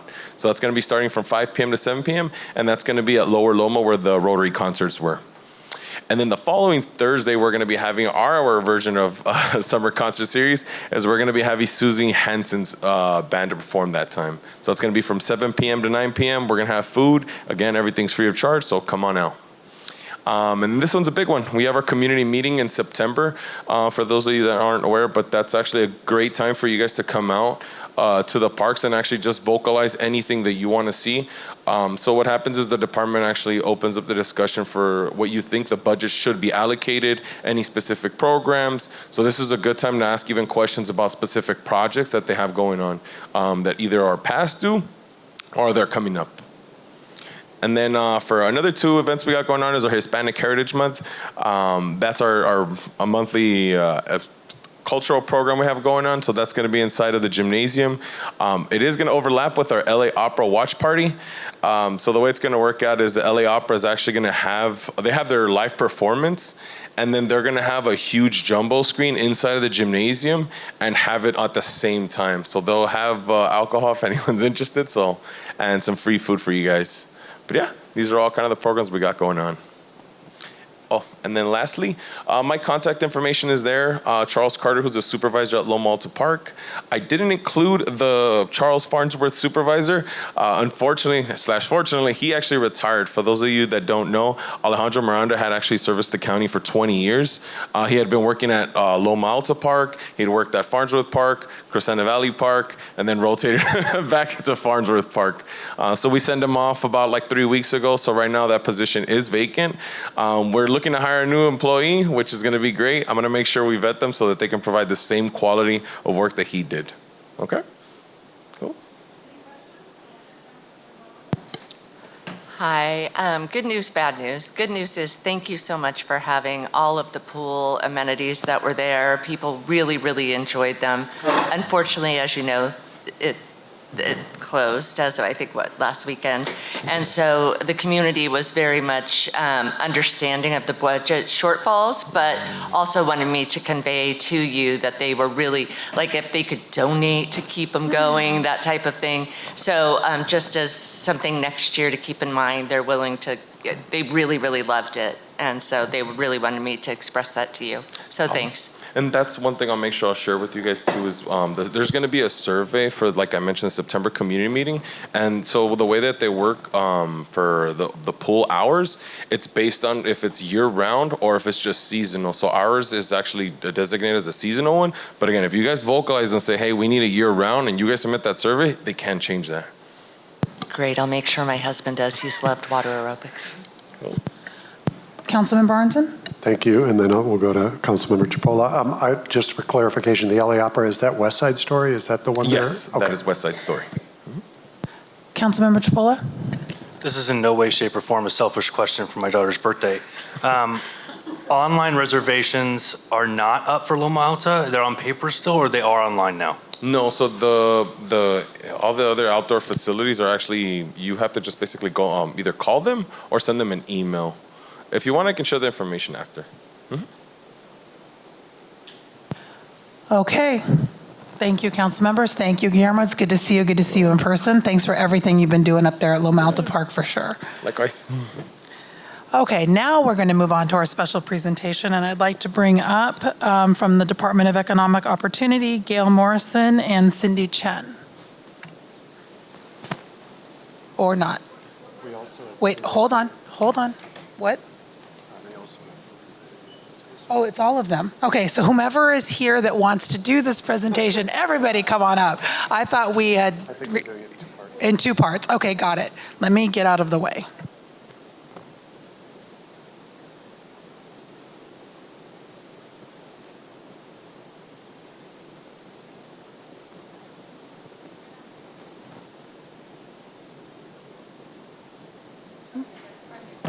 Good afternoon. Oh, there we go. All right, good afternoon, everyone. My name is Ana Lu Fernandini. I work for the Department of Economic Opportunity for the sidewalk vending program. So as you are informed, this will be a two-part presentation. As the Department of Public Health is also here to talk about how they support the sidewalk vending program. So the county enacted an ordinance last year, August of last year, to regulate sidewalk vending in the unincorporated areas of LA County. So this ordinance was approved on February 6th of 2024, and it became effective on August 4th of 2024. This created a way of formalization, a way of registering and establishing a structure. And then there is also a compliance component that establishes progressive fines. It is important to bring to your attention that due to the decriminalization of sidewalk vending by the state in the year 2019, being a sidewalk vendor is no longer a crime. Therefore, the most that could happen, it would be administrative fines. Our department does not have the authority to remove vendors. That is just what state law allows. It's only for administrative fines. If you want to look into the ordinance more in depth, you can scan that QR code, and that will take you straight to our ordinance that was established last year. So the goals of the sidewalk vending program, we do outreach and education throughout the unincorporated area of LA County. We provide technical assistance to help vendors become compliant. We also are providing support in the form of fee subsidies to help address some of the financial barriers that some of these vendors might be going through. We also are working on a program of affordable code compliant food cards that will help many of these vendors come into compliance. And last but not least is the compliance element, which is the structured process that we are in the process of launching this year. This ordinance is in a couple of phases, and it is mainly due to capacity. Our department was assigned 4 team members to cover the whole unincorporated area of LA County. So we have a very small team. What else do we? So this is some information of the do's and don'ts of sidewalk vending. So under the do's is that everybody needs to register and get a sidewalk vending registration certificate. This registration can take care online through our Epic LA system. And if people need help with this, they can schedule an appointment with one of our team members to help them go through the process. Also, the sidewalk vendors may only operate within allowed locations. So they are supposed to only operate on sidewalks that are at least 6 feet wide. So they leave enough space for people with disabilities to go through. On residential areas, only roaming vendors are allowed. So roaming vendors can go through residential area, and they may only stop for up to 15 minutes per transaction. There cannot be there's not supposed to be stationary vendors in residential areas. Within residential zones, roaming vendors can roam between 9 a.m. and 9 p.m. And in non-residential areas, vendors can set up from 6 a.m. to 12 a.m. Or in some occasions, they could be allowed to stay open later if there are nearby businesses they stay open later. So there could be a sidewalk vendor that is next to a bar, and the bar stays open until 2. They could potentially stay around until 2 while the bar is still open. So vendors all food vendors are required to also comply with the Department of Public Health regulations. So this is why we work together with public health. So all food vendors are supposed to get their compact mobile food operation permit. So let's see, and under the don'ts, so vendors, as I said before, are not supposed to obstruct the sidewalks. They are not supposed to operate on narrow sidewalks. They are not to set up as stationary vendors in residential zones. And they're not supposed to vend products such as live animals, insects, controlled substances, counterfeit products, anything that has any type of regulation that could also imply to be illegal or could imply to be unsafe for the community, they are not allowed to vend. So, and they're not allowed to connect to public utilities, so they cannot be pulling their cables and plugging them to the poles. So this is some information about what we have been doing during this year. So during this year, we have hosted 135 community events. We host workshops in English and Spanish. We offer workshops on a weekly basis. So during these events, we have had 1,852 individuals attend. We also have a subsidy program that allows them to receive up to 75% reduction on their public health permits to get permitted. And we have issued 73 of those subsidies. We also have helped some individuals get their food handler certificates, same thing, to get them closer to get that permit, the permits from public health. And 118 individuals have benefited from this program. So this is a little bit of information of the work that we have done here in Altadena. So within the last year, as I said before, with my small but mighty team, we have been out here 8 times. And during those 8 times, we have visited 17 different corridors. We call them the streets when we go up and down. Last time we were in Altadena was on July 23rd. When we encounter vendors, we provide them with information about the sidewalk vending program. We provide them with information about how to properly dispose grease. That is actually a public works program. They are the ones who oversee any issues with the improper disposal of grease or even water. None of that is supposed to go through the public sewage. We also provide them with information about the subsidy, any other grants that are available. We provide them with that information. We also help with outreach and education for the micro enterprise home kitchen operations. If you are not familiar with that, that is a program that was approved by the county board of supervisors, and this allows individuals to have a micro restaurant from their homes. So that is a possibility, and that it might be for some vendors an option instead of vending outside, because many of the operations outside are not permissible and could never be permissible. So this is the non-compliance. This is a compliance section or phase that we're going to be moving into this year. So for compliance, as I told you before, this is only administrative fine. So if an individual has their permit with us, the sidewalk vending registration certificate, and violate the ordinance, their first violation will be $100. Second violation, if it happens within the same year, it will be $200. Third violation and subsequent violations will be $500. After the 4th violation, their sidewalk vending registration certificate might be revoked. So for the vendors that are violating the ordinance and don't have a registration certificate, their fees are higher. So their first violation would be $250, second violation $500, third violation $1,000. If they are able to secure their sidewalk vending registration certificate after they receive a fine, they might be assessed the lower scale fine. Curable violations could be addressed within 10 days. And there is also a process for appeals on any denials or revocation that are issued. So here's information to contact us. This is to contact our unit.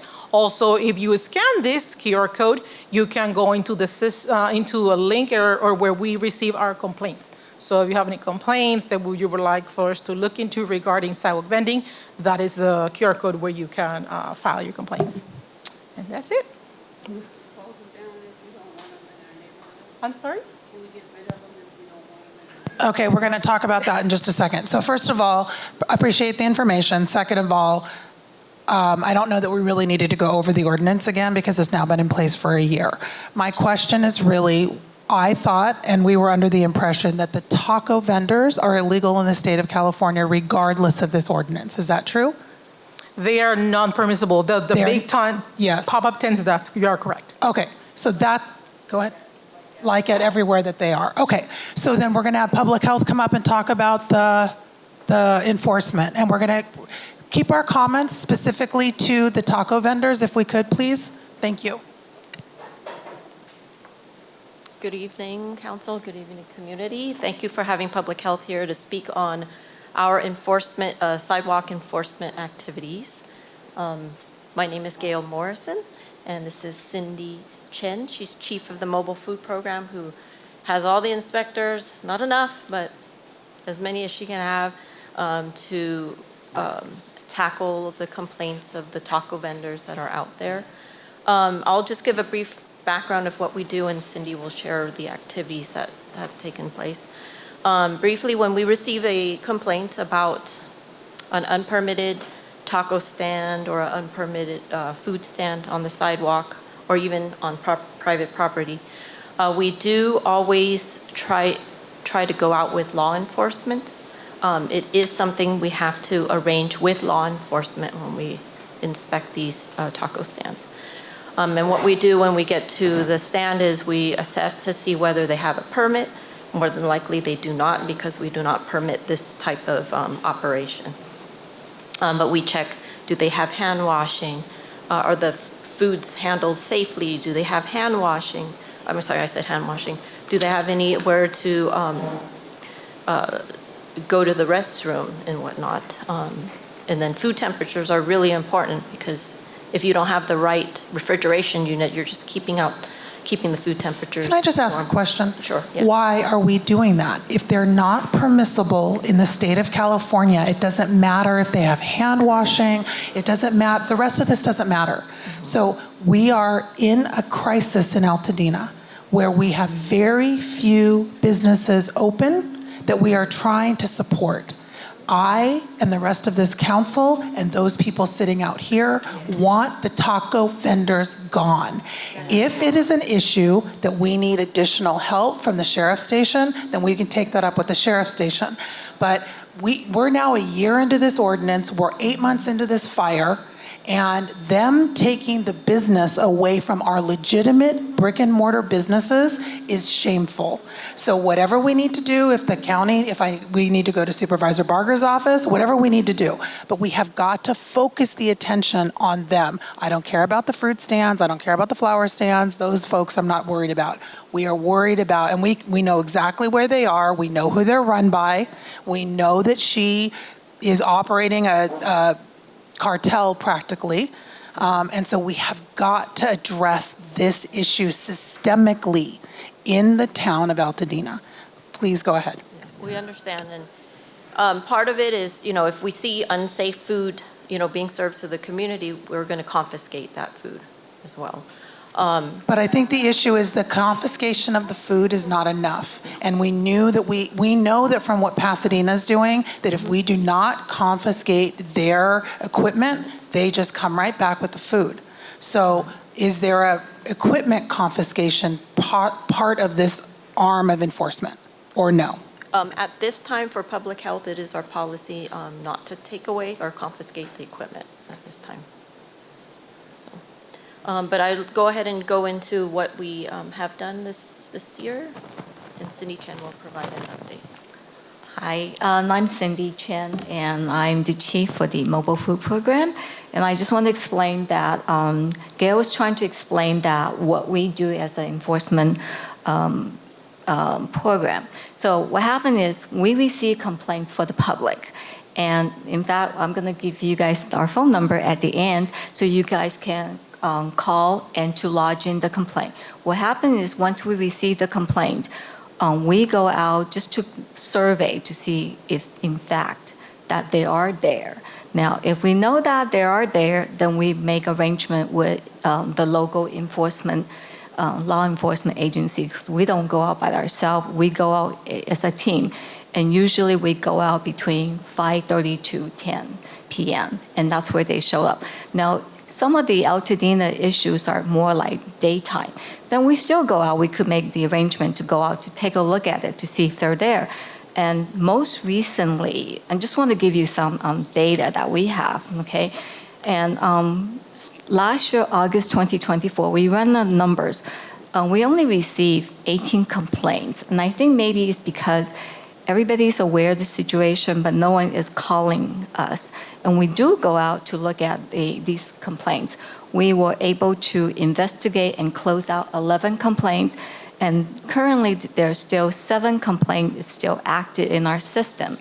And the most recent 3 field visits that we've done, it was back in June and twice in August. And they seem to know that we noticed that they're out there. So they'll move their, their cart or their we call them pop-up sidewalk. It's a little bit larger. It's not a simple push cart. It's a little bit more larger scale.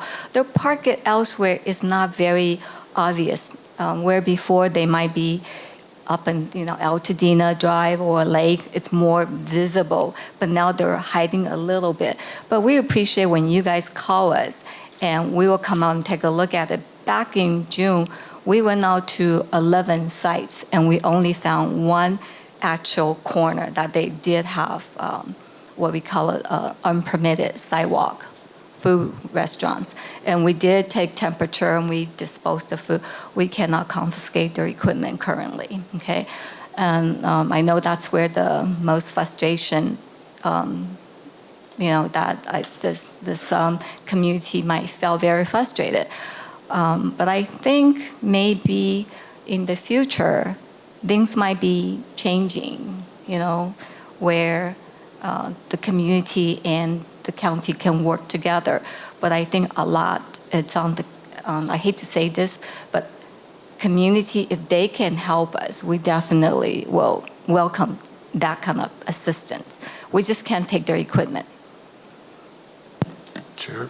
How many administrative fines or fees or fines of any kind have been given out to date? As far as I know, recently we, in August, we did give out a fine, and it's 3 times the amount of the permit fee. So it's roughly around $2,300 fine. And how many individual fines? How many vendors were fined? In this particular, there's only one. One. Yeah. Got it. Councilmember Marcuson? Yeah, I was wondering if there's a way that we can find out if one of the vendors in our area has been reported or looked at or gone out to. Is there a list somewhere of where you've been? I think the best thing is call us, and we will, and leave your phone number, your email. We always contact the complainant up. You could remain anonymous, okay? But we will, but give us like a phone number. You don't have to leave us your name. We will call you to tell you, or we could have a dialogue to see what your concerns are, so we can be more mindful. Now, Yeah. Well, I have one that's been there for a year, something, in the same place. And in the same place, the sidewalk is colored because of, is stained because they were there. I guess I'm just trying to find out, is there a way, do you have a list of where you've been out to see? And could we ask, have you been to that particular one? And if we take pictures of it for you, because if you don't go out there at the right time, they're not there, does that help?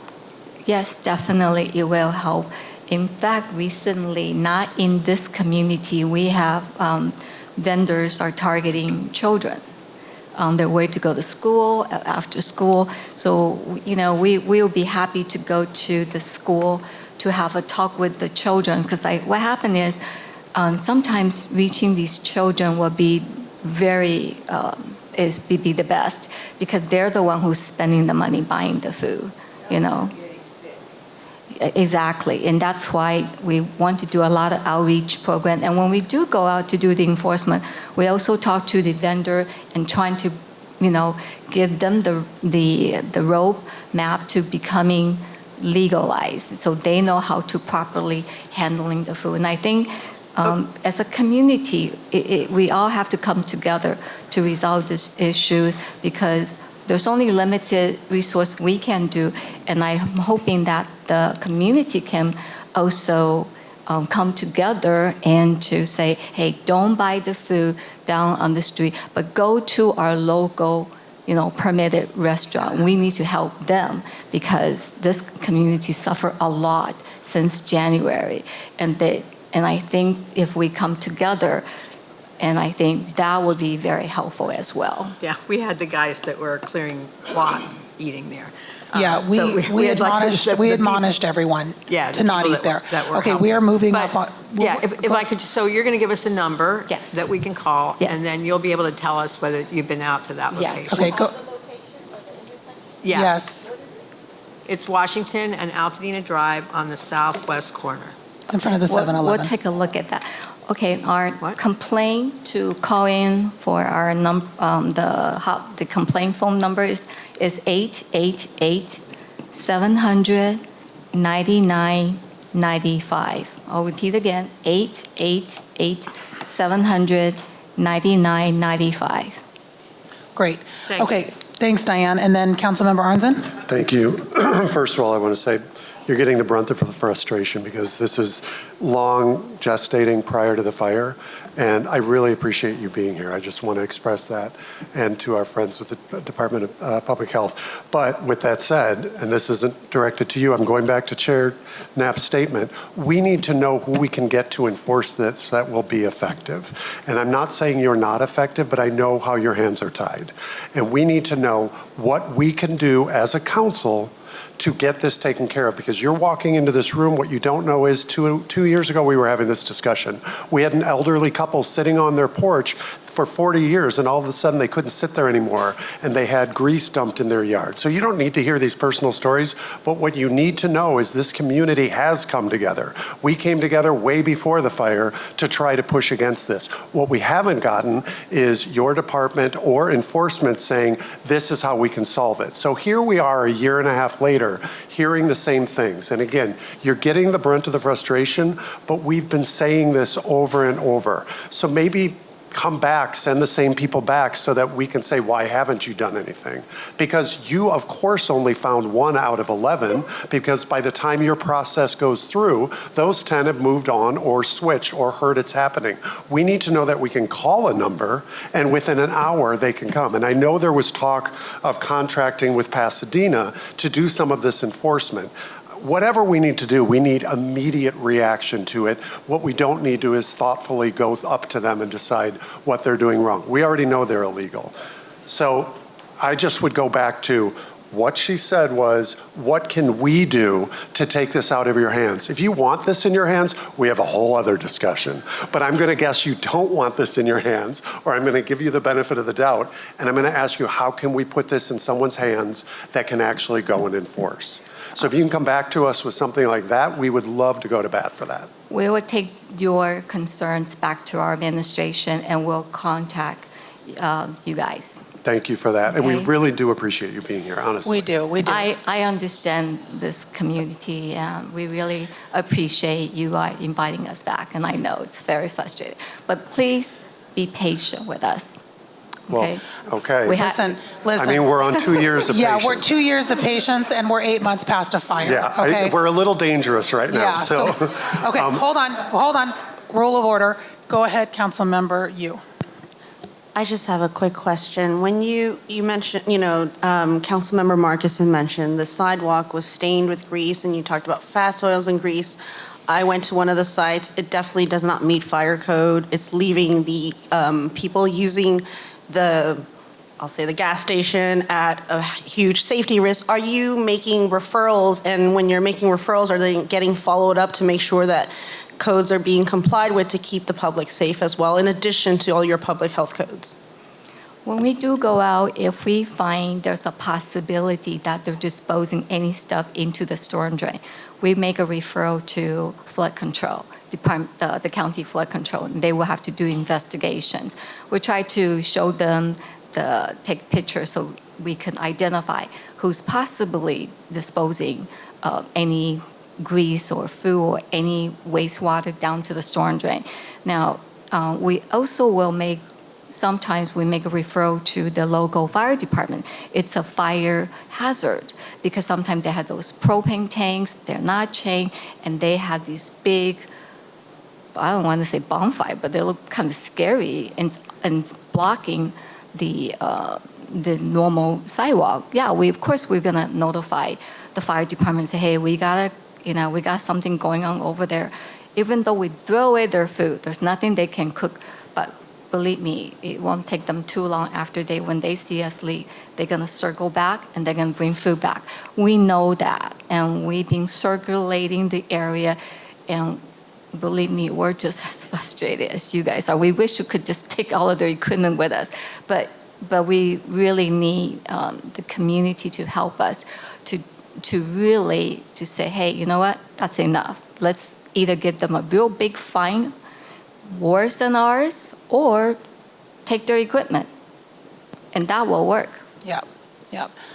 Okay, we certainly appreciate you. We certainly appreciate you hearing the frustration, and we're going to work through both the Board of Supervisors, we're going to work through the Director of Altadena Recovery, we're going to work through the Sheriff's Station and with the fire station and figure out a way that we are going to combat this in a way to resolve it for this community. So we appreciate that. Thank you guys so much. Thank you. You're welcome. Thank you. Okay, we have to move as quickly as possible to get out of here on time. So we are going to go to our committee reports and start with land use. Go ahead, Chair Markuson. We met 2 weeks ago. We talked about it's on. They can hear me. Can't you hear me? Oh my gosh. I think you could hear me. Anyway. Okay. We met 2 weeks ago. We talked about the new McDonald's, which Victoria mentioned at the beginning of the meeting, and we will be reviewing that project at the next town council meeting in September. Done. Awesome. All right, we are moving on to 6.2, Election Committee Chair Molden.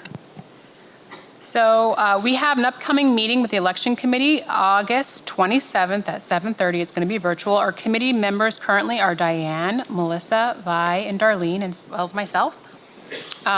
And we will be discussing our upcoming general election, where one seat in each census tract will be up for election. Should I do a motion to? Yeah, I think what you should do is, in the interest of time, read the dates, because those are really the most important things. Do we have the dates for when the applications would be due and when we are going to vote? We should have approved the election rules in July, and we were not timekeeping correctly, and so we're going to try to do that tonight so that we can then move forward with the election when the election committee meets in August.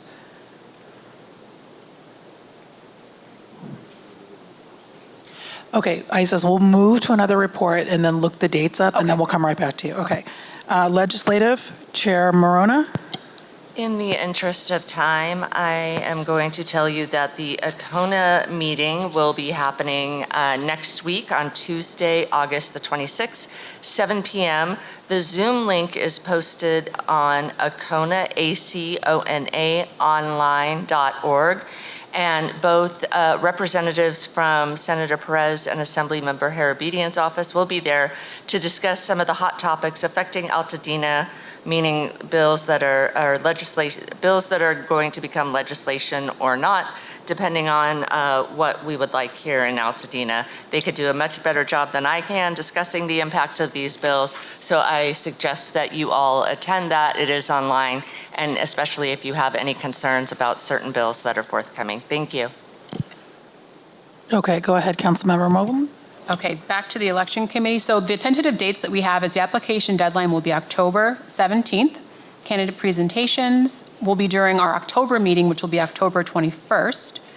And then we have our voting days proposal will be November 1st, which is the Saturday, and then the first Tuesday, which will be November 4th. And then the new member swearing in will be December 16th. So currently in our bylaws, we have that we have to approve our election rules 4 months prior to the general election. So that would have been in July, as Chair Knapp has said. And so I would like to move to have the council adopt an order that will allow our general election to maybe set after our special election, since we had our special election in July, this past July. In recognition of residents that have been displaced, and also to avoid concurrent elections, I move that we allow for the general election to precede the special election. Second. Okay, wait, okay, we got a second, that's okay. Wait, so can we have a little discussion about that? So can you clarify what you're saying about not running it concurrently with the general election? When is that?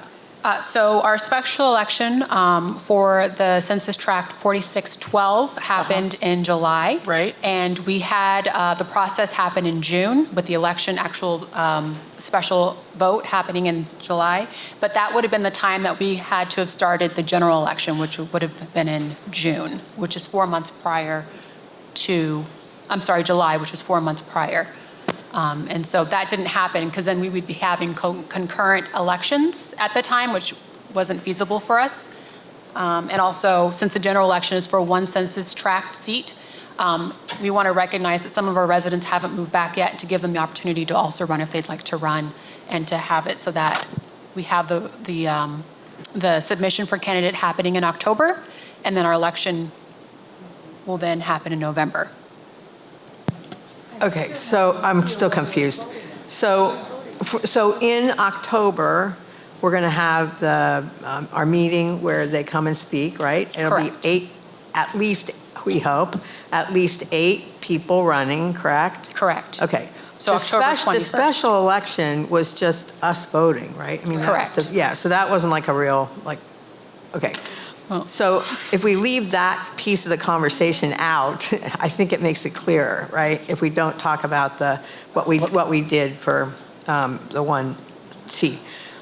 What we're going to do is a regular election that we ordinarily have. We'll have the the registration closing in October 17th. Right. They'll come to our meeting and speak.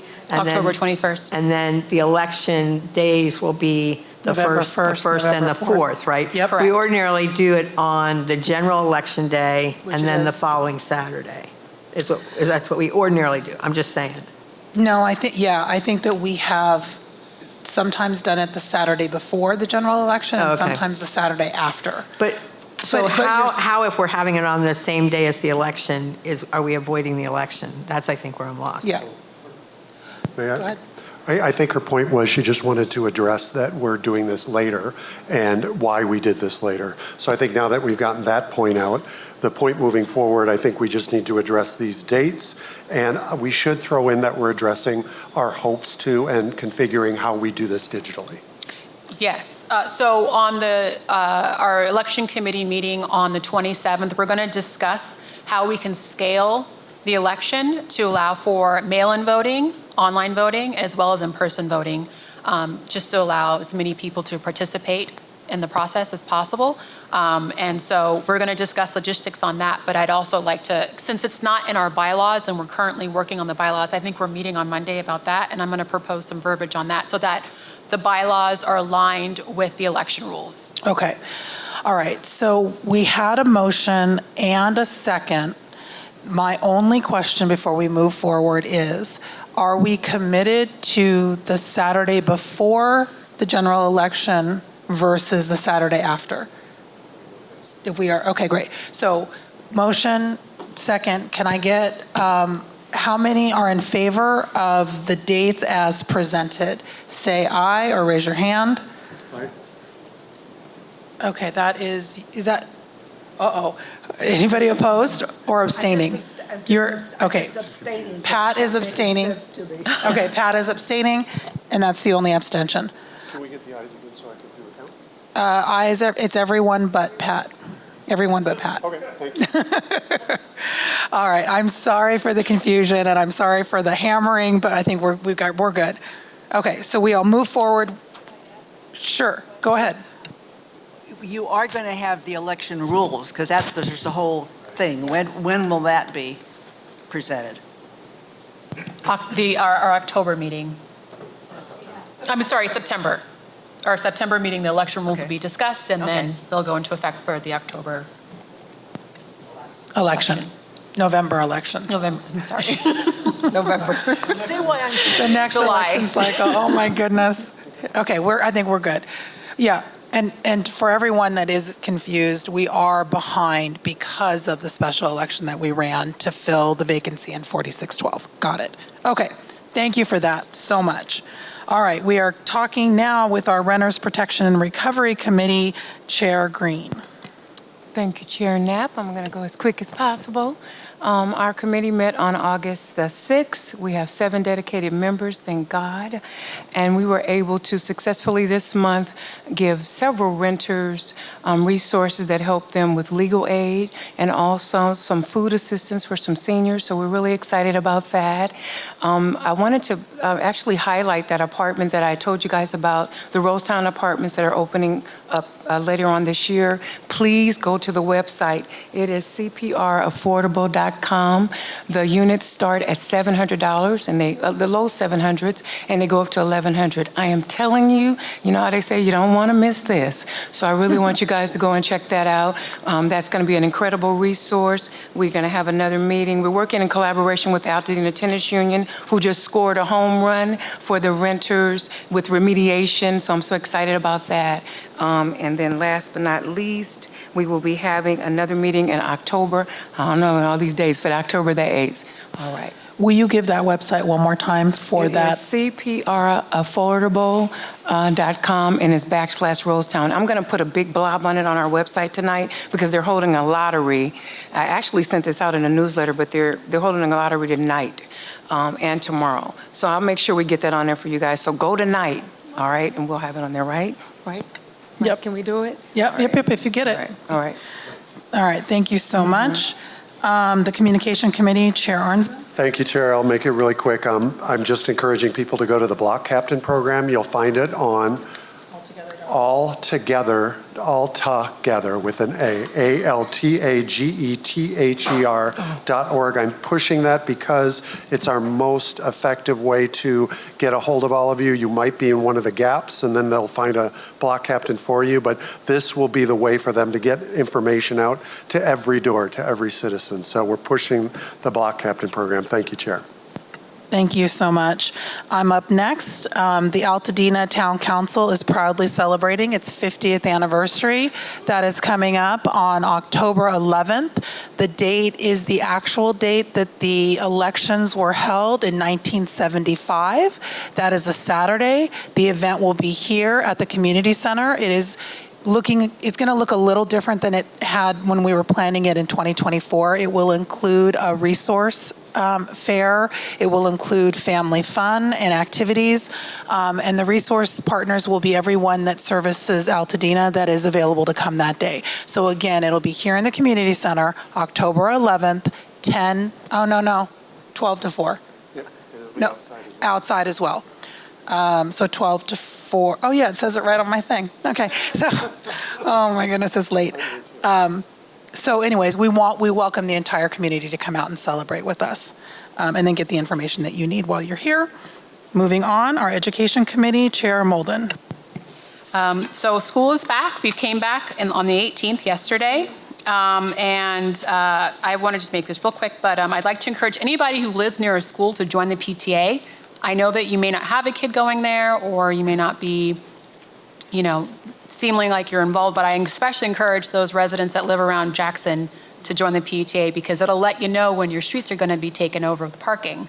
Because they'll announce when the events are happening. And so anybody who lives near a school, especially an Altadena school, please join the PTA. You can find their membership on Totem. And also just let you know, Jackson PTA is meeting on the 26th. Altadena Arts Magnet is meeting on September 9th in Allendale. And Elliott is actually tonight, so hopefully you guys can get copies of their minutes for the PTA. Thank you. Thank you so much. And the Altadena Eaton Fire Recovery Fund, Co-Chair Morona. The Altadena Eaton Fire Relief Fund dispersed over 350 grants in the first phase, totaling $290,000 last Friday, August the 15th. Grants from $500 to $1,000 were given either as Visa gift cards or directly into existing GoFundMe accounts. All applicants were notified if they did not receive a Phase 1 grant. The advisory committee is continuing to raise funds because we have 2,700 applications that did not receive grants in the first round. If you are in the sound of my voice and you are online and you would like to donate, I beg you to donate because the need is great. People need cash money in their pocket to be able to go buy groceries. The stories that I hear break my heart. EatonFireFund.com. EatonFireFund.com. Please donate. Goes directly to our donations. All funds that receive go directly to Altadena residents, and the volunteer committee takes no fees for their time. All money goes to the Altadena residents. They work tirelessly to review all 3,000 applications. I'd like to give a huge shout out to the committee members, Autumn Mora, Paige Evans, Scarlett Osterling, and Connor Chipola for their work in doing this. We look forward to giving out more in phase 2 at the end of September. Thank you. Thank you. It was good news for Altadena. Okay, we are moving on to our general public comment. Councilmember Chipola. The Altadena Town Council welcomes public participation and input. To make a public comment, please fill out a comment card found in the back of the meeting room and hand it to a council member at any time before or during the meeting prior to general comment period, which is now. Comments are limited to no more than 2 minutes. Council does not respond to public comment during the meetings. If a response is requested, please include the contact info, and the comment will be given to the appropriate council member. With that, I would like to invite up our first public comment from Peggy Taylor. And next up, we're going to have Ron Carter.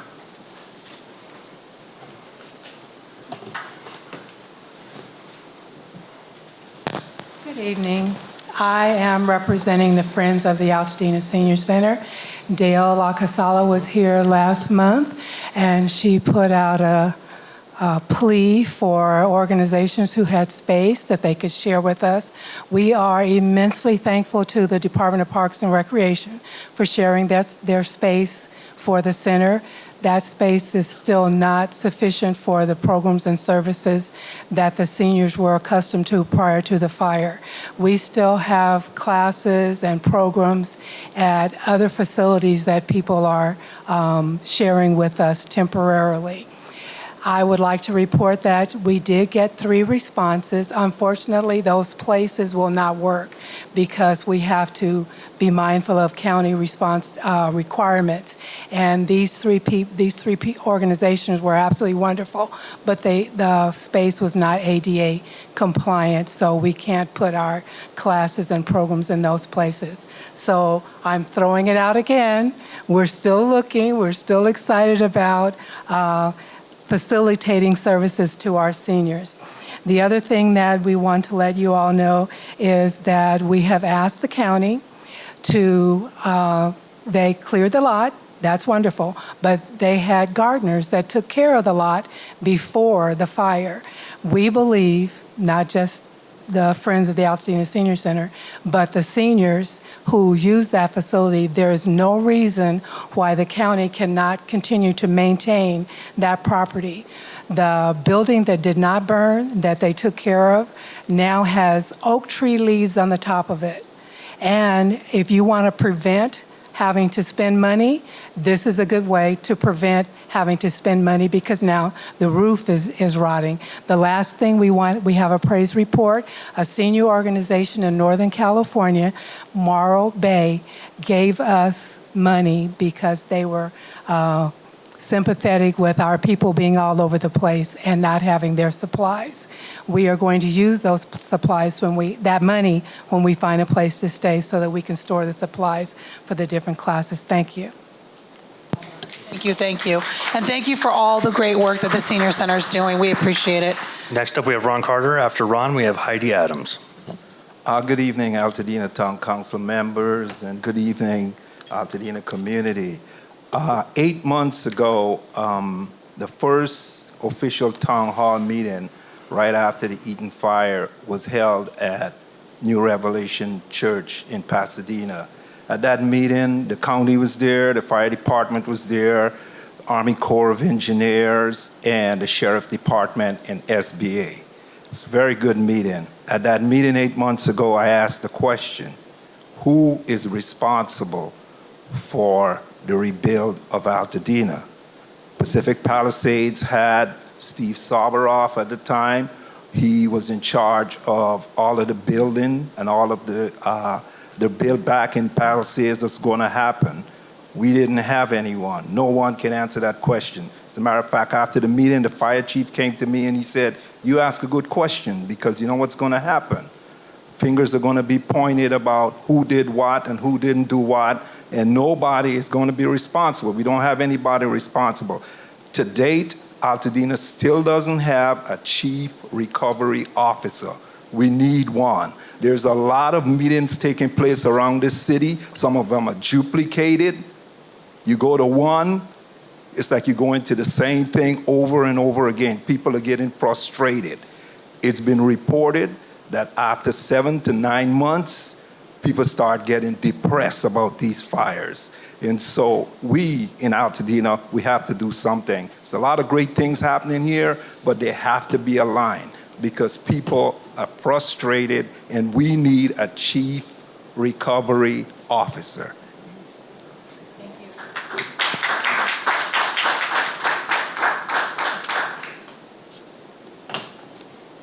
After Heidi, we're going to have Benji Zobrist. Great. Good evening. Thanks for letting me speak for a moment. I wanted to invite all of you to what we're calling Regrow Altadena. And this is a community event. It's going to be held at the Eagles Lodge on Woodbury. And it is September 13th and September 14th from 3:30 in the afternoon till 8:30. It'll have free food and it'll have live music. It's sponsored by Caltech. And it's going to bring forward innovations that can help you rebuild more economically and safely, and also to harden your homes. And it's going to try to bring forward exactly what you were talking about.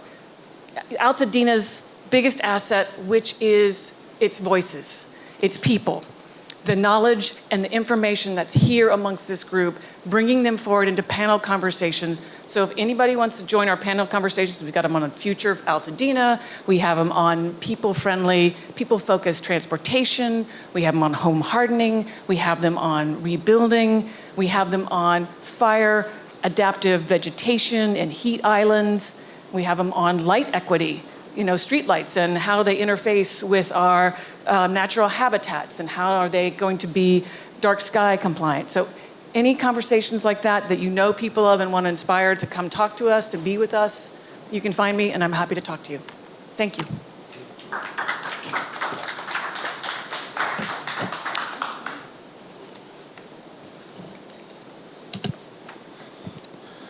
Hey, I'm Benji, and it's so good to be back in person. This is such a good-looking town council, so I'm glad to see you.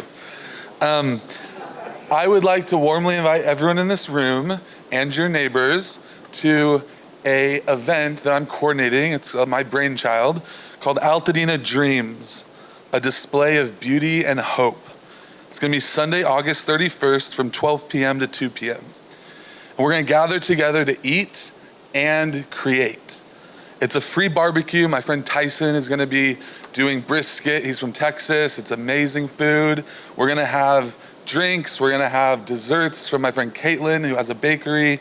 And we're going to make pieces of art to hang on the fence facing Altadena Elementary that surrounds the destruction site of Altadena Baptist Church, where I was raised. And so this is going to be a display of beauty and hope for Altadena, where we get to visually put out our images of restoring and rebuilding and returning to our community. Make art, enjoy barbecue, connect with community. If you have any questions, you can talk to me. We're looking for artists from 2 years old to 100 years old, so please come. We'll have two main stations. One will be making these foot-by-foot cardboard canvases, which we'll string together as a sign of unity, hanging on the wall. And then we'll have another station making some self-care, painting rocks for your garden, as well as some fidget toys that you can take home. So we want to invite you to come. Thank you. Thank you, Benji. That concludes public comment. That's it? Okay. Hi. My name is Diane Lewis. I'm actually Dr. Diane Lewis. I'm the executive director of our Kebulon Cultural Center. It's the only African American cultural center in San Gabriel Valley. I came back up here to elaborate on what Mr. Ron Carter said. I saw a lot of head shaking. What concerns me is if you people don't take this seriously, which needs to happen, and I want to hear that you're going to form a committee so that you do something about this. Because the African American community are getting discouraged, not getting the support and the help that they need. They're spread out all over the place. Judy Chu sent me to Washington, D.C. to talk to our dear sweet president about Altadena burning and the fire. I've been involved in this from the very beginning. My home was on Loma Alta. It burned down completely. I was a principal for 44 years, and I was in education in LAUSD all that time. If you don't take the responsibility and say that you're going to do something about this, yet Palisades has already established and is moving forward, but we're coming upon all kinds of headaches, which I've already heard that Palisades gets far more than what Altadena does. Is that because the majority of Altadena is a place of minorities and African Americans? I'd like to hear the chair say that she's going to take the time to form a committee to make sure that this happens. Because if you don't, it's going to continue. So I know you don't, please don't tell me 10 seconds, because I understand. But we've talked about so much other stuff that has nothing to do with us rebuilding our houses and had nothing to do with us losing everything that we had. For 32 years I lived in that house. 32. So if you're not going to do your job, the new election, please don't rerun. We need people that are going to take care of us. If that's why you're here, form a committee, make this happen. Call Catherine Barger, call Judy Chu. I can do that for you. It needs to happen.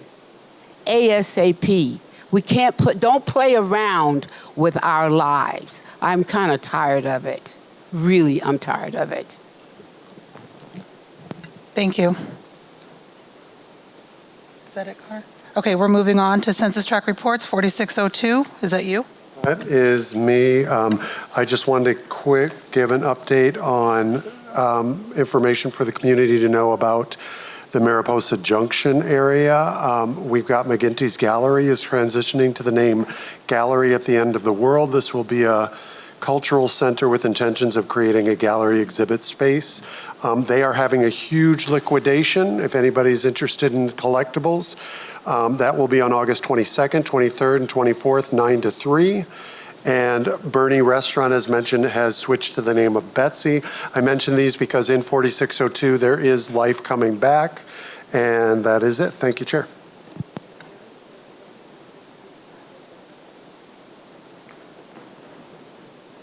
It's McGinty's Gallery. I don't have the address here. It's on the one in Mariposa, right Junction. next to where Altadena Hardware used to be. Okay, census tract 460301.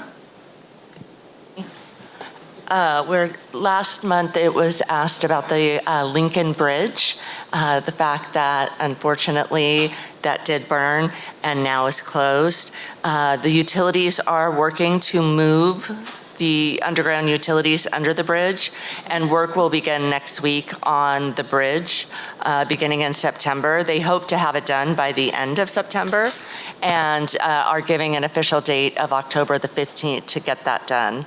Councilmember Wong, do you have anything else to add? Thank you. I wanted to mention that LA County is updating the oak tree permit ordinance. And that's very important for us. I don't know, fellow council members, if you know that, and there are multiple workshops that people can give comments on. So we'll put that on the website. There has already been an initial meeting, but there are going to be special meetings so that more people in Altadena have the chance to give input. And Lincoln Avenue Water's meeting is on Friday at 10 a.m. Thank you very much. Great, thank you so much. 4610. I'd like to give an update on Charles White Park. We've received some concerns about people venturing onto the park in after hours. The park is supposed to be secured and fenced. We went around and checked, and I did see that there was an opening on the south end off of Mountain View, so Parks and Rec came out to close it up. So if you do see anybody else on that park, on the park grounds after hours, it's not the sheriff's jurisdiction, it's Parks and Rec. You can contact me directly or Parks and Rec. And then also for the streets surrounding Jackson Elementary, the no parking for street sweeping has been pushed back until next year. So we originally had flyers that went out to you and you all signed whether or not you wanted to change the times to Wednesday from 9 a.m. to 1 p.m. and Thursday from 8 a.m. to 12 p.m. That's going to be pushed back until 2026. Thank you. 4611. Yes, we all get very excited when some of our businesses open up again. So this is a quote-unquote grand reopening for the Altadena Pet Hospital on Lake. There's a whole list of things that are going to be happening on this particular day. It's Saturday, September the 6th from 10 a.m. to 1. And there'll be pet treats, giveaways, free vaccines for the first 50 cats and dogs that are the first owners of the cats and dogs. Let's see. Oh, costume contest for pets. And I know I'm forgetting, there's a couple of food trucks. The ice cream one, I think I would like myself. And Pie and Burger will have a food truck. And the Pasadena Humane Society will also have some pets that you might be interested in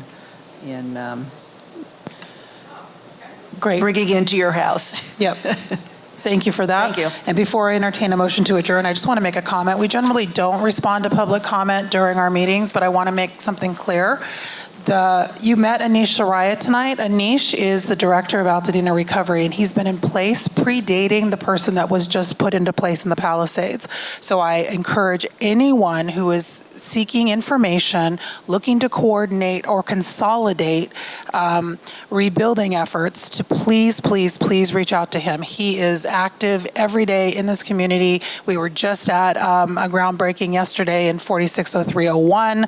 I also want to say that we have 71 active builds going on in Altadena. We are light years ahead of the Palisades, who does not have that. So we are moving at a pace that is commensurate with the destruction in Altadena, and Anish is spearheading that. We have so many upcoming ways in which the community is going to be supported by philanthropy as it relates to our rebuilding, as it relates to the unmet needs, all of that. So a lot of that information is on the recovery.lacounty.gov website. We also try to aggregate it to our website and to social media as well. So you can... Go ahead. Can we give Anish's email? Sure can. I was just about to do that. Oh, I'm sorry. That's okay. I have it if you want it. You can reach out to Anish at, let me just get it real quick. It is A Saraya. It's ASARAIYA. That's ASARAIYA at bos.lacounty.gov. BOS as in Board of Supervisors. B as in boy. Yep. Okay. Motion to adjourn? So moved. Thank you, Pasadena Media. Thank you, Liliana, if you can hear my voice, for staying late. Appreciate it all. Council members, we do not have to remove tables and chairs, just our curtains and all of our props.